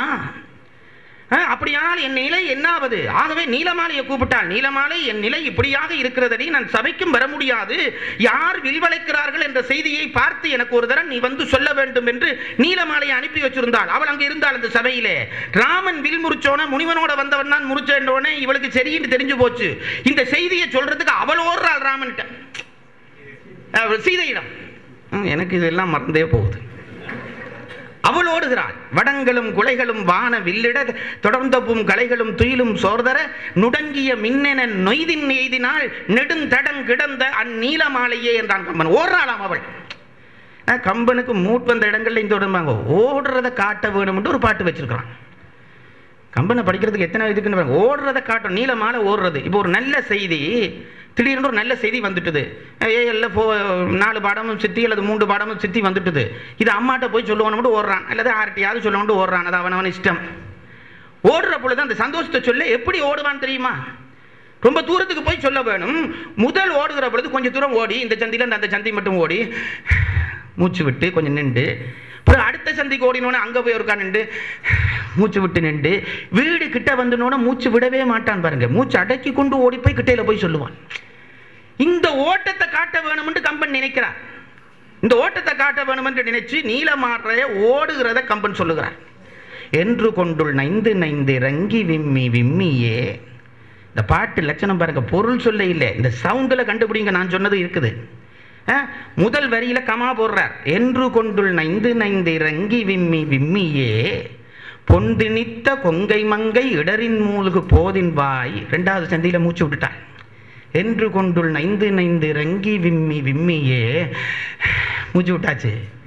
பொந்தினித்த கொங்கை மங்கை இடரின் மூழ்கு போதின் வாய் மூச்சு விட்டாச்சு. இந்த 2 முதவரியில மூச்சு விட்டு கடைசி 2 வரைக்கும் மூச்சு விடாம கம்பன் சொல்றான். குன்ற மன்ன கொடிசிலை முறித்த கொள்கை கண்ட குளிர்மனத்து ஒன்று ஒன்கண் மதிமுகத்தொருத்தி செய்தது உரை செய்வான். 2 வரியில இடையில கமா போட்டவன் கடைசி 2 வரைக்கும் கமாவா போடல. கிட்ட வந்துட்டாள், அவள் ஓடுறாள் என்றத கம்பன் நமக்கு காட்டுறான். சீதைக்கு இந்த செய்தி சொல்லப்பட்டது. ராமன் தான் வில்மலைத்தாள் என்றவுடன் சீதை மகிழ்ந்தாள். தசரதனுக்கு தூது அனுப்பினான் ஜனகன். இதுக்குள்ளேயே சொல்ற விஷயம் ஆயிரங்களுக்கு பாருங்க. தசரதன் அந்த செய்தி கேள்விப்பட்டு மகிழ்கிறான். இப்போ தாப்பா மாறண்டா வாத்தியாரை கொண்டிருப்பார்கள். அவரை நாங்கள் யாகம் காக்க விட்டனாங்களோ கல்யாணம் முடிக்க விட்டனாங்களோ. தசரதனுக்கு தெரியும், அப்ப நீயே தந்தை தாய் என்று சொல்லியாயிற்றோ, அவன் செய்த முடிவு சரியாக இருக்கும் என்று தெரியும். பெரிய படை திரண்டு வருகிறது மிதிலைக்கு. கம்பன் அதில் வச்சு தாளிச்சு தள்ளுறான். இந்த பெடியல் பெட்டையல் வர்ற முஸ்பாத்தியில் நான் சொல்றது ஏழுக்கு சிலபஸாக இந்த பகுதியை போடுங்கப்பாண்டு. பெடியலெல்லாம் ராமாயண பக்தர்களாக மாறிடுவாங்க. போயக்க ஆற்றுல குளிக்கிறது, குளத்தில் குளிக்கிறது, குளிக்க ஒரு பட்டை ஒரு படினா பார்த்து சொல்றது, இந்த கதையெல்லாம் கம்பன் இருந்து மின்னக்கட்டு பாடியிருக்கான் பாருங்க. பெரிய பகுதி உண்டாட்டு படலம் என்று பெயர் என்று நினைக்கிறேன். அப்படியே மகிழ்ந்து இழந்து போய் அங்கே வந்து சேர்ந்தார்கள். ராமன் ஜனகன் எல்லாரையும் வரவேற்று மகிழ்கிறான். ராமனுக்கும் சீதைக்கும் திருமணத்துக்கு நாள் குறிக்கப்படுகிறது. திருமண நாள் நேரம் மங்களமான காரியம் நடக்க போகிறது. ராமனை அப்படி மாப்பிள்ளையா ஊர்வலமாக கூட்டிக் கொண்டு வருகிறார்கள். அது அந்த காலத்தில் ஒரு வழக்கம். மாப்பிள்ளை ஊர்வலம் என்று ஒன்று இருந்தது, இப்போ இல்லை. ஏனென்றால் அப்போ மாப்பிள்ளையே உலகத்துக்கு ஒருக்கா காட்டுறது, இவருக்கு தான் பெண்ணை கொடுக்க போகிறோம் பார்த்துக்கொள்ளுங்கோ, அங்கெங்கே இவர் ஏதாவது சேட்டை விட்டு கொண்டுட்டா நமக்கு சொல்லிருங்கோ ஒரு அர்த்தம். முன்னுக்கே சேட்டை விட்டது தெரிஞ்சால் இப்போவே சொல்லிருங்கோ 2வது அர்த்தம். மாப்பிள்ளையை கொண்டுடுறது. அப்போ கொண்டு வர்ற பொழுது ராமனை அப்படி ஊர்வலமாக கூட்டின்னு வர்றார்கள். பெண்கள் எல்லாம் அந்த காட்சியை ரசிக்கிறத கம்பன் சொல்கிறான். அதெல்லாம் இருந்து படிக்க வேணும் பாருங்க. இப்படியா பேச்சில் சொல்கிற விஷயம் இல்லை, அவனவன் கற்பனை பண்ணி பண்ணி படிக்க வேண்டும். ராமன் வருகிறானாம், பெண்கள் எல்லாம் அப்படியே நின்று அவர் ராமனை பார்க்க வேணும்னு கூட்டமாக கூடிட்டுது. ஒரு பால்கனியில் இடம் இல்லை. ராமன் எங்க ரோட்டால வர்றார் பார்க்க வேண்டும். எல்லாம் பார்க்குறது, எட்டி பார்க்குதுகள். ஒருத்தி எட்டி பார்க்க, அவள் அடுத்த மேலால எட்டி பார்க்க. கம்பனுக்கு அதுக்குள்ள ஒரு கற்பனை ஓடுது பாருங்க. அவன் சொன்னான் ஒரு கட்டப்பட்டை இருந்துட்டாலும், ஒரு கட்டப்பட்டை. அது என்ன செய்யும்? எல்லாரும் உயரமானவள் என்று எட்டி பார்க்கிறாள். இவளுக்கு ஒன்றும் வாய்க்கே இல்லை, பார்க்க முடியல. கம்பன் சொன்னான் ஒரு பிரச்சனையும் இல்லை, அவளுக்கு ஒரு வாய்ப்பா இருந்தது. இந்த பெண்களுக்கு இடை எப்பவும் சின்ன நல்லவா, 2 பெண்கள் நிற்க நடுவில் ஒரு எண்ணல் தெரிஞ்சது, அதுக்குள்ளால பார்த்தாளுண்டான் கம்பன். அவனை போய் பாடாட்டாம விட முடியுமா? அந்த இடைக்குள்ள தெரியற சாளரத்தால பார்த்தாலும் கம்பன் பாடுறான் பாருங்க. அந்த எண்ணலுக்குள்ளால கொஞ்சம் பேர் இருந்து பார்த்து ரசிக்கிறான். இப்படியே கூட்டம் கூடுது. கம்பன் சொன்னான், ராமன் வர தோள் கண்டார் தோளே கண்டார். ராமன் தோளை பார்க்கிறாளாம் ஒருத்தி. ராமனுடைய தோளை பார்க்கிறாள். தோளை பொங்கி பூரிச்சு போய் இருக்குது. ஆம்பளை பிள்ளைக்கு லட்சணம். பிள்ளைகளை அப்படி வளவுங்க பாருங்க. ஆம்பளை பிள்ளைண்டா அப்படி இருக்க வேணும். தோல் வலிமை அவனுக்கு தெரிய வேணும். தோளை பார்க்கிறாள். தோளை பார்த்தவள் கண்ணை இழுக்க முடியல. அதிலேயே அவளுக்கு ராமன் முழுக்க தெரிகிறான். தோளை பார்த்தவள் அப்படியே நிற்கிறாள். ராமன் அந்த தேர் அங்கால போயிட்டுது. இவள் கேட்டாள் மற்றவள் பக்கத்து, ராமனை பார்த்தியோ? பார்த்தேன். எப்படி? தோல் மாதிரி இருந்தாள். ராமன் தோளாம் அவளுக்கு. ஏன்னா அவளுக்கு தெரிஞ்சது தோல் தான். தோள் கண்டார் தோளே கண்டார், தொடுகடல் கமலமன்ன தாள் கண்டார் தாளே கண்டாள். ஒன்னொருத்தன் காலை பார்த்தவள், வேற ஒன்றும் பார்க்கல, காலையே பார்த்து கொண்டு நிற்கிறாள். கம்பன் சொன்னான் தடக்கை கண்டாரும் அகுதே என்றான். இனி ஒவ்வொன்றாவா சொல்லி கொண்டிருக்க முடியும். கையை கண்ட நிலையும் அதுதான். கையை பார்த்தவள் கையை மட்டும் பார்த்தாள். அப்படி ஏன் ஆளுக்கால ஒவ்வொரு பாட்டா பார்த்துட்டு மிச்சம் பார்க்கல. பிறகுதான் ராமன் பொண்ணு என்னடி மிச்சமன் ராமன் இருக்கிறான், நாங்கள் தோல் மட்டுமில்ல ராமன் நினைச்சு பார்த்துட்டோம். இவனுக்குள்ள கதை நடக்குது. அப்ப ஒருத்தி யாராவது ஒருத்தன் படிச்சவனே அப்பத்த பெண்களுக்கு கொஞ்சம் கண்ணில் பழுது இருந்திருக்கும் போல இருக்கு, ஐஸ்பெரிஸ்ட் ஒருத்தரும் இல்லையாக்குமெண்டு கம்பன் சொன்னான் அவளையெல்லாம் கூர்மையான பார்வையுடைய பெண்கள், வாழ் கொண்ட கண்ணார், தாள் கண்டார் தாளே கண்டார், தோள் கண்டார் தோளே கண்டார், தொடுங்க கடல் கமலமன்ன தாள் கண்டார் தாளே கண்டார், தடக்கை கண்டாரும் அகுதே, வாழ் கொண்ட கண்ணார் யாரே வடிவினை முடிய கண்டார். ஆர் ராமனை முழுசா பார்த்தது. அடே தேர் போயிட்டுதான், நான் முழுசா பார்க்கல என்று ஆளுக்காள் நீ பாத்தியாண்டா ஒவ்வொருத்தையும் ஒவ்வொன்றை சொல்றான். நான் கையை பார்த்தேன், நான் காலை பார்த்தேன், எல்லாமே சேர்த்து கூட்டி பார்க்கலாம்ன்றதான் முடிவு. ஒருத்தர் முழுசா பார்க்கல. கம்பன் ஒரு உவமை கொண்டு போடுறான் பாருங்க. அது ஒரு இலக்கிய விழாவில் சொல்ல வேண்டியது இங்க நான் மெனக்கடை இல்லை. அதுக்கு சொல்றான் ஒவ்வொரு பகுதியை பார்த்துட்டு ராமனை பார்த்தேன் என்று சொன்னது எப்படி இருந்தது என்றால், ஒவ்வொரு சமயத்தவரும் இறைவனுடைய ஒரு கூரை பார்த்து விட்டு நாம் கடவுளை கண்டுவிட்டோம் என்று அறிவித்துக் கொண்டு தெரிந்தார்களே, அப்படி இருந்தது என்றான். ஊழ் கொண்ட சமயத்து அண்ணான் உருவு கண்டாரை ஒத்தார். ஊழ் என்றால் முறைமை என்று அர்த்தம். ஆளுக்கு ஒரு முறை வச்சு கொண்டு ஒரு சமயம் வச்சு கொண்டு இருக்கிறானே, அவனவன் சொல்றான் எங்கட கடவுள் தான் பெரிய கடவுள் என்றான். அறிவுகட்ட முட்டாள் வயலே, கடவுளை நீ கண்டுட்டியானோ உங்களோட கடவுள் தான். நான் எங்க சிவபெருமானை சொல்றேன், மற்றவர்களை சொல்ல எனக்கு ஒரு சிவபெருமான் தான் பெரிய கடவுள். டே கடவுளை நீ முழுசா காண முடியும், உன் காட்சிக்கு கடவுள் வருவான் என்றால் கடவுள் சிற்றறிவுக்குள்ளே அகப்படுகிற ஆளா இல்லா போய்விடுவான். அவன் எப்பேற்பட்டவன், அவன் உன் கண்ணிலே ஒரு துளி தெரிவான். அதை வச்சு கொண்டு அதுதான் கடவுள் என்று சொன்னா கூட தப்பில்லை. அதை தவிர கடவுள் இல்லை என்று சொல்றான் பாருங்க, அவனை போல முட்டாள் பயல் கிடையாது. தெய்வம் பல பல சொல்லி பகை தீயை வளர்ப்பவன் மூடன். ஒரே பொருளினுடைய ஒவ்வொரு கூறுகளை கண்டுவிட்டு இதுதான் கடவுள் என்று சொல்வது போல இந்த பெண்கள் ராமனுடைய ஒவ்வொரு கூரை கண்டுவிட்டு இதுதான் ராமன் என்று குழம்பினார்களாம். அப்படி குழம்பி தங்களுக்குள்ளே தர்க்கிச்சு கொண்டு திரும்பி பார்த்தா ஒருத்தி கண்ணை மூடிக்கொண்டு நின்று தடுமாறுறாள். கம்பண்ட கொழுப்பு பட்ட பகல், நல்லா கண் தெரிஞ்சவள், வாள் கொண்ட கண்ணாள், கண்ணை மூடிக்கொண்டு அப்படி தடவினாள். ஒருத்தி கிட்டடி என்னன்னு கேட்டாள். என்னை கையை பிடிச்சு கொண்டே ஒருக்கா பெட்டில் படுக்க விடுகின்றாள். இவள் கொழுப்பு தானே, அவள் நல்லா கண்ணை திறந்து போகலாம் தானா, கண்ணை மூடிக்கொண்டு போறாள். இல்லை என்ன ஒருக்கா கொண்டே பிடிச்சு விடு. ஏன் உனக்கு தானே கண்ணை திறந்துட்டு போ, அது கண்ணை திறக்க முடியாது, நீ என்னை பிடிச்சு கொண்டு போய் விடு. ஏன் திறக்க முடியாதுன்னு கேட்க அவள் சொல்றாள், மைக்கரும் கூந்தல் செவ்வாய் வானுதல் ஒருத்தி. கம்பனுக்கு அதுலையும் வர்ணிக்காம இருக்க முடியல. கருகருகருண்டு கூந்தல் இருந்துதான், ஒரு டையும் இல்லாமல். மைக்கரும் கூந்தல் செவ்வாய் வான் நுதல் ஒருத்தி, உள்ளம் நெக்கனல் உருகுகின்றாள். கண்ணை மூடிக்கொண்டு ஏன் கேட்கன, நெஞ்சிடை நெஞ்சிடை மஞ்சன் வந்து புக்கனன். அவள் என்ன சொல்லுகிறாள், கண்ணை ஏன் திறக்கிறேன்னா, கண்ணை திறக்க ராமன் வந்தாரடி பார்த்தன், கண்ணுக்குள்ளால உள்ளுக்கு போயிட்டார், கண்ணை மூடிட்டேன். ஏன் இதுக்குள்ளால தானே போனவர், இதை திறந்தா தானே நீ வெளியில போக முடியும், மூடிட்டேன். இப்ப ஆள் உள்ளுக்கு நிற்கிறார். மைக்கரும் கூந்தல் செவ்வாய் வானுதல் ஒருத்தி, உள்ளம் நெக்கனல் உருகுகின்றாள், நெஞ்சிடை வஞ்சன் வந்து புக்கனன், போகா வண்ணம் கண்ணெனும் புலங்கொள் வாயில் சிக்கன அடைத்தேன் தோழி. அவர் உள்ளுக்கு போன திறந்து வச்சிருந்து ஆள் அம்பிட்டார், சிக்கனை அடைத்தேன் தோழி. சிக்கனை பிடித்தேன், மணிவாசகர் ஞாபகத்துக்கு வர்றாரோ, சிக்கனை அடைத்தேன் தோழி. கண்ணை இப்ப ஆள் உள்ளுக்கு நிற்கிறார், அவனை நான் அனுபவிக்க வேணும். ஒரு பொம்பளை பிள்ளை சொல்றாள், அப்ப என்ன கொண்டு பெட்ரூம்ல விடு, இவ்வளவும் சொல்லியிருந்தா அப்புறம் 2 பேருமா அனுபவிப்போம் என்றாள். சிக்கனை அடைத்தேன் தோழி சேருதும் அமளி என்றாள். வாடி 2 பேருமா ராமனை அனுபவிப்போம். இங்க என்ன தெரிகிறது தெரியுமா, பரம்பொருளாக ராமனை கம்பன் நினைக்கிறான், அந்த பெண்களும் நினைத்தார்கள் என்பதற்கு இந்த வார்த்தை சாட்சி. இது சிற்றின்ப கேவலம் அல்ல, பேரின்ப உச்சம்.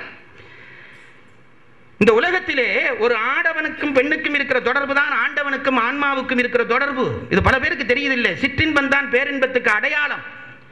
வைத்த பெற்ற சிற்றின்பமே பேரின்பமாம், அங்கே முற்ற வரும் பரிசு உன்றி பெற முளையாது மாயை என்று உந்தி பெற என்று சித்தாந்த திருவுந்தியார்ல ஒரு பாட்டு. சிற்றின்பம் தான் பேரின்பம். அது பற்றி ஒரு தனி பேச்சு வச்சிருக்கிறேன், தகுதி உள்ளவர்கள் தக்க இடத்தில் கேட்டு மகிழ்க. சிற்றின்பம் தான் பேரின்பம். சிற்றின்பம் இல்லாம பேரின்பத்தை விளங்க முடியாது. சிற்றின்பத்துக்கும் பேரின்பத்துக்கும் என்ன வித்தியாசம் என்றால், தலைவன் தலைவியாக சிற்றின்பத்திலே இருக்கிறவர்கள் ஒருத்தி ஒருத்தனை நினைத்தால் அவன் எனக்கு மட்டும் என்று நினைப்பார்கள்.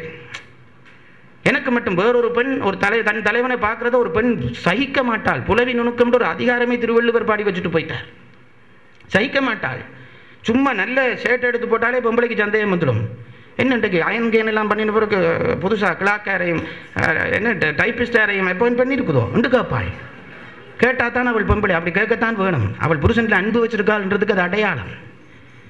இது இயல்பு. சிற்றின்பத்திலே இது இயல்பு. தன் தலைவன் வேறொருவரை பார்க்கிறதை அனுமதிக்க மாட்டார்கள். பேரின்பத்திலே வித்தியாசம். பேரின்பத்திலே ஆம்பளை ஒரே ஒருத்தன் தான். அவன் தான் பரம்பொருள். அவன் ஒருத்தன் தான் ஆம்பளை. மிச்ச ஆன்மாக்கள் எல்லாமே பெண்கள். இந்த ஆம்பளை பொம்பளை என்றதெல்லாம் உடம்புக்கு தான் பாருங்க, உடம்புக்கு தான், ஆன்மாவுக்கு இல்லை. உடம்பை விட்டு உயிர் போயிட்டுண்டா எல்லா ஆன்மாவும் ஆண்பால் பெண்பால் கிடையாது. அம்மாவுக்கு ஒரு பதில் சொல்ல விரும்புகிறேன். ஆரம்பத்தில் ஒரு கேள்வி போட்டிருக்காரல்ல, என்னவென்றால், எப்படி ஆன்ம நிலையிலே ஆண்பால் பெண்பால் கிடையாதோ அப்படி அறிவு நிலையிலேயும் ஆண்பால் பெண்பால் கிடையாது. இதை விளங்கிக் கொள்ளுங்க.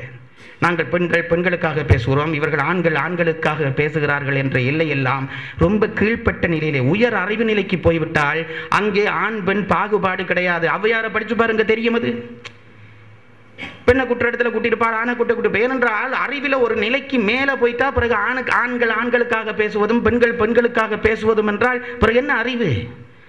உச்ச நிலைக்கு போகிற பொழுது இதெல்லாம் கடந்து போகிறோம். சும்மா கிண்டலுக்கு ஒன்றென்று சொல்றதுதான், சிலது உண்மையை கிண்டலாவும் சொல்றதுதான்.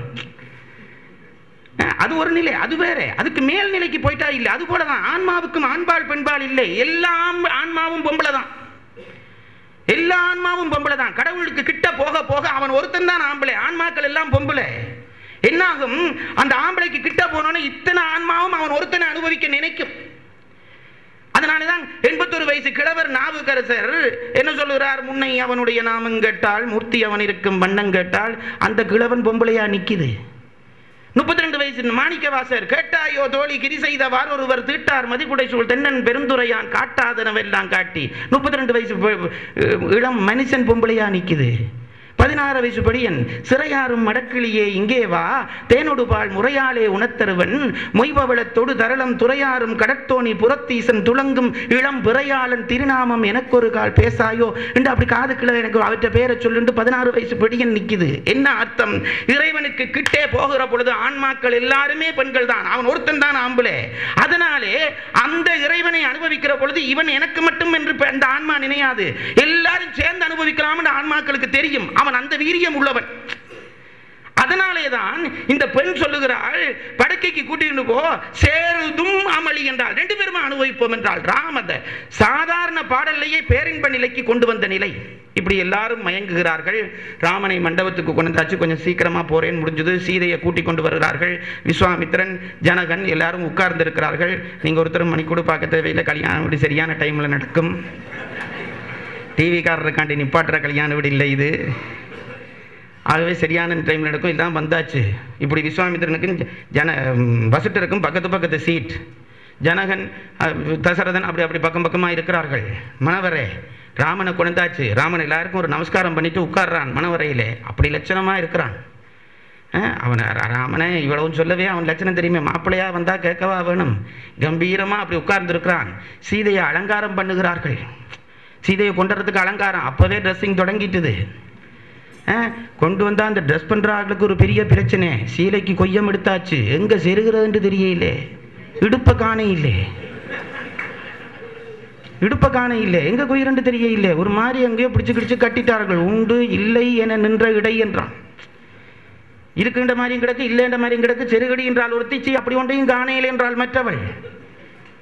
இப்படி நடக்குது. இன்னொரு பக்கத்தில் ஒருத்தி கொண்டு வந்து இது பதக்கஞ்சங்கிலி, இது நெக்லஸ் என்று பூட்டினாள். பக்கத்தில் இருந்து ஒருத்தி சொன்னாள், பாவம் சீதையினுடைய அழகை மறைக்கிறதுக்கு இவைகளுக்கு மேக்கப் வேலை கொடுத்துருக்குண்டாள். சீதையினுடைய அழகை மறைக்கிறதுக்கு மேக்கப் வேலை கொடுத்துருக்குதான். உண்டாக்குறது தான் கொடுக்கணும். ஏனென்றால் சீதை சும்மா நின்றாலே அழகு. நகையை பூட்டி பூட்டி பூட்டி இவளோட அழகை மறைக்கிறார்களே என்று ஒருத்தி பேசுறான். இப்படியாக சீதையை அலங்காரம் பண்ணியாகிவிட்டது. அப்படியே கூட்டிக் கொண்டு வருகிறார்கள் மண்டபத்திலே. கால் தள்ளாட தடுமாற தோழியர்கள் இருவர் பிடிக்க அப்படி அப்படி குனிஞ்ச தலையோட சீதை வந்திருப்பார். இது என்னுடைய நினைப்பு. அதான் பழைய காலத்தில் என்னண்டா பாருங்க, திருமணத்தின் போதுதான் கழுத்தில் தாலி ஏறிட்டு தான் இவள் எனக்கு சொந்தமானவள் ஆடவன் பார்ப்பான். ஏன்றால் கல்யாணத்தில் அறந்தான் நோக்கம், காமன் நோக்கம் இல்லை. இப்போ மிச்சமெல்லாம் பார்த்துட்டு தான் தாலியே கட்டுறான். எல்லாம் பண்ணுறதுக்கு இன்வெர்டர்ஸ் கம்மா போட்டுக்கொள்ளுங்கோ. இப்போ சீதை மொட்டாக்கு போட்டதுக்கே காரணம் தாலி கட்டினவர் தான் பாருங்க மொட்டாக்கு முந்தி எடுப்பினம். உங்களுக்கு தெரியும் இல்லை கல்யாண வீடுகளில் இப்போவும் அப்படி தான் எடுக்கினம். அது ஒரு சம்பிரதாயத்துக்கு வச்சிருக்குது. அவன் உந்த மோட்டர் சைக்கிள் கார் பஸ் எல்லாம் ஓடி வந்து பிறகு ஒரு மொட்டாக்கு போட்டு கூட்டிக்கிட்டு வர்றது, இதுதான் சம்பிரதாயம்ன்றது. மணவரையில் இப்போ பார்க்குறேன் பாருங்க, இந்த ஐயர் இடையில போய் வர மட்டும் பொம்பளையும் புருஷனும் பக்கத்தில் திரும்பி இருந்து கதைக்குதுகள் தங்க பாட்டில். எப்படி எங்கே போவோம் பார்க்குற கொடுமையில் பெரிய கொடுமை இது பாருங்க. நானுமே நான் சீரியஸாக சொல்கிறேன், இது பகடிக்கு சொல்கிறேன்னு நினைக்காங்க. இப்படி எழும்பி இருந்து கதைக்குதுகள் தங்க பாட்டில். மணவரையில் பெண் இருக்கிறாள், இப்படி தலை குனிஞ்சபடி சீதை இருக்கிறாள் மொட்டாக்கு. அதை என்ன போட்ட இனி பிறகுதான் பார்க்க வேணுண்டு. தோழியர்கள் அப்படி கையை பிடிச்சி கூட்டிட்டு அவளுக்கு நடுங்குது. இவ்வளோ பேர் பார்க்குற சபையில் முதலாக ஒரு ஆண் என் கையை தொட போகிறானே என்ற நடுக்கம் அவளுக்கு. இப்படி பிடிச்சு கொண்டு வர்றாள் தோழி. அதுக்கு தான் மணவரைக்கு வரைக்கும் 2 தோழி வைக்கிறது. ஏனென்றால் பெண் உணர்ச்சி மிகுதியில் தடுமாறி விழுந்து கிழுந்து போவாளோண்டு பிடிக்கிறது. இப்பவும் தோழிமார் வைக்கிறது. இப்போ வைக்கிறதுக்கு நோக்கம் வேறு. விட்டா ஓடி போய் அவள் இருந்துருவான்னு இழுத்து பிடிக்க நினைக்கிறது. முன்னுக்கே பழையனபடி என்ன சும்மா கையை விட மட்டும் பாஞ்சிருவான்றதுக்காக 2 பிடிச்சு கொடுங்க, இவள் ஓடினா டிவிக்கு நல்லா இருக்காதுன்றக்காண்டி பிடிச்சி வைக்கிறது. சீதையை கொண்டு வந்து விட்டார்கள். சீதையை கொண்டு அந்த அழகை பார்த்துட்டு விஸ்வாமித்திரன் ஒரு முனிவனை கொண்டு பேசுகிறான் பாருங்க. கம்பன் ஒரு முனிவனை கொண்டு பேசுகிறான். விஸ்வாமித்திரன் வசிட்டருக்கு இப்படி இடித்தான். இப்படி இந்த சபையில் சிலதை பேசவும் முடியலை. வசிட்டர் பார்த்தார், ஓய் விஸ்வாமித்திரரு, நீர் ராஜரசின்னு தெரியும், இப்போ சத்தம் போடாமல் இருந்துட்டு இருப்பார். இவர் திருப்பி இடித்தார், ஓய் வசிட்டரே கொஞ்சம் கிட்டடியில் வேற மட்டும் சொல்ல வேணும்ட்டார். வசிட்டர் இப்படி காதை கொடுத்துருப்பார். இது சும்மா நான் முஸ்பாத்திச்சு அவையில் இப்படி இந்த லெவலுக்கு இறங்கியிருக்கமான்னு நான் சொல்கிறத சொல்கிறேங்க. விஸ்வாமித்திரர் சொன்னார், நான் இந்த ராமன் அண்டைக்கு வில்ல வளைச்சோனே இவன் ஒரு பெரிய வீரன் என்று தான் நினைச்சிருந்தேன் என்றார் விஸ்வாமித்திரன். வசிட்டரு கோபம் வந்துட்டு, இப்போ என்ன அதுக்கு என்ன இப்போ வீரன் இல்லைன்னு நினைக்கிறான். இல்லை, உது ராமன் செய்ததில் ஒரு பெருமையும் இல்லை. ஏனென்றால் இந்த பொம்பளைய அன்றைக்கு இவன் பார்த்துட்டான் எனக்கு அப்போ தெரியாது. இந்த சீதையை பார்த்தா வில்லென்னையா வில்லு 7 மலையையும் சாதாரண ஒருத்தனும் முறிச்சிருவான். ராமர் இவளை பார்த்துட்டு வில்ல முறிச்சது பெரிய வேலைன்னு இப்போதான்டா தெரியுதுன்றார் விஸ்வாமித்திரர். முனிவருக்கு இந்த அபிப்பிராயம். இச்சிலை கிடக்க மலை 7ஐயும் இறானோ, 2 அர்த்தம். 7 மலையையும் இறானோன்ற ஒரு அர்த்தம், ஒரு 7 கூட முறிச்சிருவானேன்றது ஒரு அர்த்தம். விஸ்வாமித்திரர் இப்படி அபிப்பிராயம் சொல்கிறார். சீதை வந்தாள், எல்லாருக்கும் ஒரு நமஸ்காரம் பண்ணினாள். கம்பன் சொன்னான், இதை பாடமாக வச்சுக்கொள்ளுங்க. சீதை வந்த உடனே அப்பா மாமா மாமிமார், இந்த குலகுரு 2 பேர், இவையில தவிர மிச்ச எல்லாரும் சீதையை பார்த்து உச்சியில் கை வச்சு கும்பிட்டாங்களாம். இதுதான் ஒரு பெண்ணை அழகுபடுத்துகிற முறை, மறந்து போகாதீர்கள். மூத்தவர்களான மாமனும் தந்தையும் மாமியரும் குலகுருவாகிய இந்த 2 பேரும் தவிர அத்தனை பேரும் சீதையை கண்டோடனே இச்சப்படையிலே ஆசைப்படையிலே தலையில கையை வச்சு கும்பிட்டாங்கன்றான் கம்பன். இது நான் என்னுடைய உண்மையான உணர்ச்சி சொல்லுகிறேன். நேற்று கூட எனக்கு ரொம்ப வேண்டப்பட்ட ஒருத்தர் சொன்னார், பெண்களை குறை சொல்லாதீங்கன்னு சொன்னார். நானும் சொல்லாட்டி பிறகு 6 தான் சொல்றேன்றது என் அபிப்பிராயம். ஒன்றுமில்லை பாருங்க, அலங்காரம் என்பது மற்றவர்கள் மதிக்கத்தக்கதாக பண்ண வேணும், இச்சை பண்ணும்படி பண்ணப்படாது. ஏனோ தெரியல பாருங்க, இந்த மேற்கு நாட்டுக்காரன் தண்ட குப்பையெல்லாம் கொண்டு வந்து நம்ம தலையில தான் கொட்டிட்டான். அப்படியே கை நீட்டி பிரசாதம் பண்றது போல வேண்டிக் கொண்டிருக்கிறோம். வெக்கங்கட்ட சாதி. இந்த ராமாயணத்தை படிச்சுட்டு நாங்க அப்படி வாங்க முடியுமா, வாங்கலாமா? ரொம்ப அருவருப்பா இருக்கு பாருங்க. சில நேரத்தில் உடை உடுக்கிற பொழுது பிறகு சும்மா நாம பேசுறோம், ஆண்கள் இச்சப்படுகிறார்கள், ஆணியம் பெண்ணியம், ரொம்ப அவனை ஐயா, மனித உணர்ச்சி என்றது ஒன்று உண்டு. நீ இச்சைக்குரியவளாக இருந்தால் அவன் இச்சைப்படத்தான் செய்வான். நான் அவன் ரொம்ப நல்லவன் என்று சொல்ல, அவன் கேவலமான பயல்தான். அவனை ஏன் நீ இன்னும் கேவலமாக்குற? அவனை நல்லாக்கத்தானே கடவுள் உன்னை படைச்சிருக்கிறார். தெய்வத்தன்மை வர வேண்டும். அதை கம்பன் பதிவு செய்கிறான். அவள் வந்த உடனே சபையில இருந்து அத்தனை பேரும் கை வச்சு சீதையை கும்பிட்டார்களாம். இப்ப சீதையை கொண்டு ராமனுக்கு பக்கத்துல வச்சாச்சு, இது உட்கார கிட்டடியில் கொண்டு உட்கார வச்சாச்சு. சீதையினுடைய அறிவுக்கும் மனதுக்கும் இடையில பெரிய போராட்டம். என்ன போராட்டம்? புத்தி சொல்லுது சீதைக்கு. புத்தி இங்கே ராமனை அன்றைக்கு சும்மா தூசுங்குசுமா நடந்து வரைக்கும் தான் பார்த்த நீ, இன்றைக்கு அவர் மாப்பிள்ளை கோலத்தில் இருக்கிறார். இன்றைக்கு விட்டா இப்படி லட்சணமாக பார்க்க முடியாது. அப்போ ஃபோட்டோக்களும் இருந்திருக்காது. பார்க்குறேன்டா இப்போ இருக்கா, வடிவா பார்த்துக்கொள் மாப்பிள்ளையே என்று புத்தி சொல்லிச்சுது. சீதை இப்படி குனிஞ்சிருந்தவள் நிமிர்வம் என்று நிமிர்ந்தாள். நானும் சொல்லிச்சு, குனிதலைய இத்தனை மாமன் இருக்கிறான், மாமி இருக்கிறார், குருமார் இருக்கிறார்கள், பெரியவர் இருக்கிறார்கள், இந்த சபையில நிமிர்ந்து ஆம்பளைய பார்க்க போறியா? குனிதலைய குறிஞ்சிட்டாங்க. பிறகு அருவி சொல்லிச்சு, சும்மா இந்த நாணம் இப்படித்தான் சொல்லு, நீ ஒன்றுக்கும் கவலைப்படாத, பார்த்துடு, இன்றைக்கு விட்டா இனி பார்க்க முடியாது. இப்படியே போராட்டம். சீதை பார்க்கிறதா பார்க்க இல்லையா என்று கடைசியா பார்த்தாலாம். எப்படி பார்த்தாலாம்? நாணம் குறையாமல் பார்த்தாலாம். எப்படி பார்த்தாலாம்? கம்பன் சொல்றான் பாருங்க, எவ்வளவு நுட்பமா பெண்களை கவனிச்சிருப்பான். இந்த பெண்களுக்கு ஒரு வாய்ப்பு, இந்த கையில காப்பு போடுறது. இப்ப எங்களுக்கு அந்த வாய்ப்பில் இப்ப சில படிகள் போடுறாங்க. காப்பு போட்டா அந்த காப்பு இப்படி விட்டா இங்க வந்து தொங்கும், இப்படி விட்டா இப்படி ஏறும். இந்த பெண்கள் சில விஷயங்களை கவனிக்க வேண்டாம், இந்த காப்பை அட்ஜஸ்ட் பண்ற மாதிரி பார்த்துடலாம். சீதை என்ன செய்தால், காப்பு இங்க மட்டும் இருந்ததா, இப்படி காப்பை இப்படி திருப்புற மாதிரி திருப்பி இப்படி ராமனை பார்த்துட்டு இப்படி குனிஞ்சிட்டாள். கைவளை திருத்துபு கடைக்கணின் நோக்கினாள். காப்பை திருப்புற மாதிரி இப்படி கடைக்கண்ணால ராமனை பார்த்துட்டு இருந்தால், வசிட்ட மாமுனிவர் உட்கார்ந்து வைத்து மந்திரங்கள் சொல்ல, தேவர்கள் ஆசை கூற, தர்ம தேவதை மகிழ, ராமன் சீதையினுடைய கரம் பற்றி தீவளம் வந்து அவளை திருமணம் செய்து கொண்டான். தம்பதியராக 2 பேரும் நிற்கிறார்கள். கம்பனுக்கு ஒரு உவமை சொல்ல மனம் ஆசைப்படுகிறது. எதை சொல்வேன்? ஆடவருக்குள் அதிசிறந்தவனாகிய நம்பி இவள், பெண்களுக்குள் அதிசிறந்தவளாகிய நங்கை இவள். நம்பி என்று சொல்லுக்கு அதுதான் அர்த்தம் பாருங்க. ஆடவர்களுக்குள் அதிசிறந்தவனுக்கு நம்பி என்று பெயர், பெண்களுக்குள் மிகச்சிறந்தவளுக்கு நங்கை என்று பெயர். நம்பியும் நங்கையும் நிற்கிற காட்சி, சிவனும் பார்வதியும் நிற்கிற காட்சி, மகாவிஷ்ணுவும் லட்சுமியும் நிற்கிற காட்சி. அப்படி பொழியுது சபை. கம்பன் நினைச்சிட்டு சொன்னான், இதுக்கு என்னடா உமை சொல்வேன்? ஒன்றிய போகமும் யோகமும் ஒத்தார் என்றான். ஒன்றிய போகமும் யோகமும் ஒத்தார். இதுல என்ன சிறப்பு சொல்லுங்க பாருங்க. நாங்க பல பேர் நினைச்சு கொண்டிருக்கிறோம் போகம் யோகத்துக்கு இடைஞ்சல் என்று நினைச்சு கொண்டிருக்கிறோம். சமயவாதிகள் கன பேருக்கு இன்னும் சில விஷயம் விளங்க இல்லை. போகம் யோகத்துக்கு இடைஞ்சல் என்று பல பேர் நினைச்சு கொண்டிருக்கிறோம். யோகம் போகத்துக்கு இடைஞ்சல் என்று பல பேர் நினைச்சு கொண்டிருக்காங்க. ரெண்டுமே பிள்ளை. போகத்துக்கு யோகம் வசதி, யோகத்துக்கு போகம் வசதி. இது பெரிய நுட்பமான விஷயம், பெரும் சமய சபையில பேச வேண்டிய விஷயம். போகம் இப்ப நான் சொல்றேன் பாருங்க, நாங்க சில பேர் சாப்பிட்றாங்க சொல்றது, இப்படி வாய் ருசி பார்க்கிறவர் இவருக்கு இங்க கடவுளை கும்பிட முடியுது. வாய் ருசி பார், வாய் ருசி பார், நல்ல காட்சிகளை பார், நல்ல சங்கீதத்தை கேள்.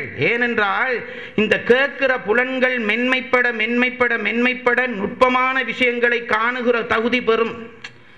இங்க பாருங்க, இது என்ன, இது என்ன டம்ளர்? நீங்க சொல்லுவீங்க. இதை ஒருத்தர் டம்ளர் என்று சொல்லாம விட்டுட்டாருன்னு வைப்போம், அவருக்கு என்ன பெயர்? குருடு என்று பெயர்.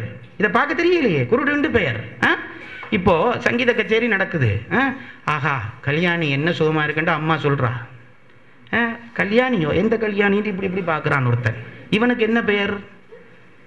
இது தெரியாதவனுக்கு குருடு என்று பெயராண்டா, அந்த ராகத்தை தெரியாதவனுக்கு செவிடு என்று தான் பெயர். காது இருக்கின்ற காண்டி நீ கட்டிக்காரன் நினையாதே. ஒரு ராகம் ஒரு வித்வான் பாடுற பொழுது இது என்ன ராகம் என்று உனக்கு பெயர் தெரியாட்டி நீ செவிடு. அப்போ மென்மைப்பட மென்மைப்பட ராகத்துக்கு வடிவம் தெரியுது, சத்த காத்துக்கு அடையாளம் தெரியுது அல்லவா? இப்படி புலன்களை நுண்மையாக்க நுண்மையாக்க நுண்மையாக்க அருவப்பொருள்கள் தெரிஞ்சாதான் கடவுளை தொடலாம். நம்ம சாப்பாட்டிலேயே பாருங்க, ஒரு சாப்பாட்டுக்கு தான் ஒரு புது பெயர் வச்சிருக்காங்க. என்ன பெயர்? ரசம் என்று ஒரு சாப்பாடு இருக்கு, தெரியுமில்ல உங்களுக்கு? ரசம் என்றாலே ருசியின் அர்த்தம். ரசம் என்று அதுக்கு பேரே வச்சிருக்கான். உங்களுக்கு விஷயம் இந்த சமையல் தெரியும்னு சொன்னேன், அதுக்காண்டி கொஞ்சம் சொல்றேன், ஒரு நிமிஷம் பொறுத்து கொடுங்க. ரசத்துல என்ன விஷயம்டா, தேங்காய் பால் புளிஞ்சு விட்டு அது இதை ஒன்றும் பண்றே இல்லை, சும்மா பச்சை தண்ணியில வைக்கிறது. பச்சை தண்ணி நல்ல தேங்காய் பால் விட்டு எண்ணெய் விட்டு பொரிச்சு நெய் விட்டா எல்லா கறியும் தான் ருசியா இருக்கும். சும்மா பச்சை தண்ணியில மிளகு சீரகத்தை தட்டி போட்டு வைக்கிறதுக்கு பேர் தான் ரசம் விட்டு வச்சான். நுட்பமான நாக்கு இருக்கிறவனுக்கு தான் ரசம் வைக்க தெரியும். நான் சொல்றது, ஒருத்தர் வீட்டுல ரசம் திறமா இருந்தா அந்த அம்மா சமையல்காரி. மற்றதுகள் எல்லாம் ஊத்தி நெய்ய எண்ணெயை விட்டு எல்லாம் போட்டு ஒரு பிரட்டினா ருசி தண்டபாட்டில் வந்துடும்.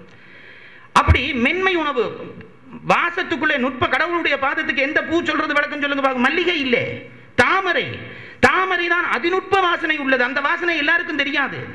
அப்போ நுட்பமான புலன்கள் உணர்வு பெற வேண்டுமானால் அனுபவத்திலே போகத்திலே ஈடுபடத்தான் வேண்டும். அப்படி ஈடுபட்டு ஈடுபட்டு கூர்மைப்பட கூர்மைப்பட பெரிய இன்பம் தெரிய தொடங்கினோன்னு இந்த இன்பம் விடுபடும். அங்கதான் போகம் வேண்டாம். அதனாலேதான் திருமூலர் சொல்லுகிறார், கள்ளப்புலனைந்தும் காலா மணிவிளக்கு. கள்ளப்புலன் தாண்டா உன்னை பிடிக்கக்கூடியதுதான், ஆனால் அதுதான் உனக்கு இறைவனை காட்டக்கூடிய விளக்கு, மறந்து போகாதே.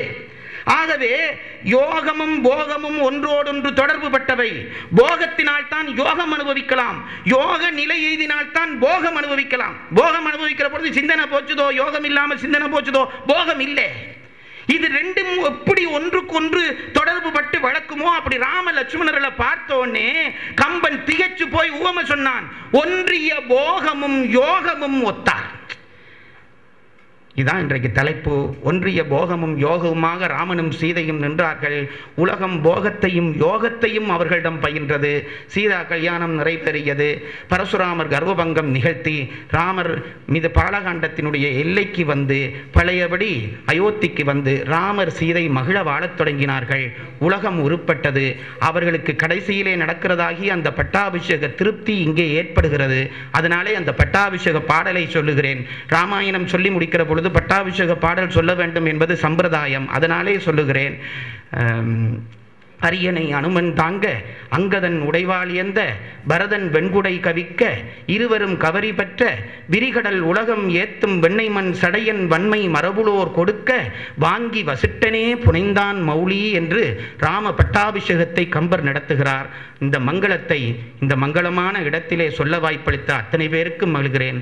ராமாயணம் சொன்ன வாயாலே, ஒன்றிய போகமும் யோகமும் காட்டிய வாயாலே இங்கு திருமணமாகாமல் இருக்கக்கூடிய இளைஞர்களுக்கெல்லாம் நல்ல திருமணங்கள் நடத்தட்டும் என்று வாழ்த்துகிறேன்.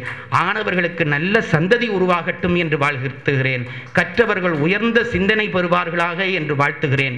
நம் இனம் உயர்ந்து உயர்ந்து உலகத்திற்கு முன்னுதாரணமாகட்டும் என்று வாழ்த்தி இந்த வாய்ப்பளித்த அத்தனை பேரிடமும் விடைபெறுகிறேன். நன்றி.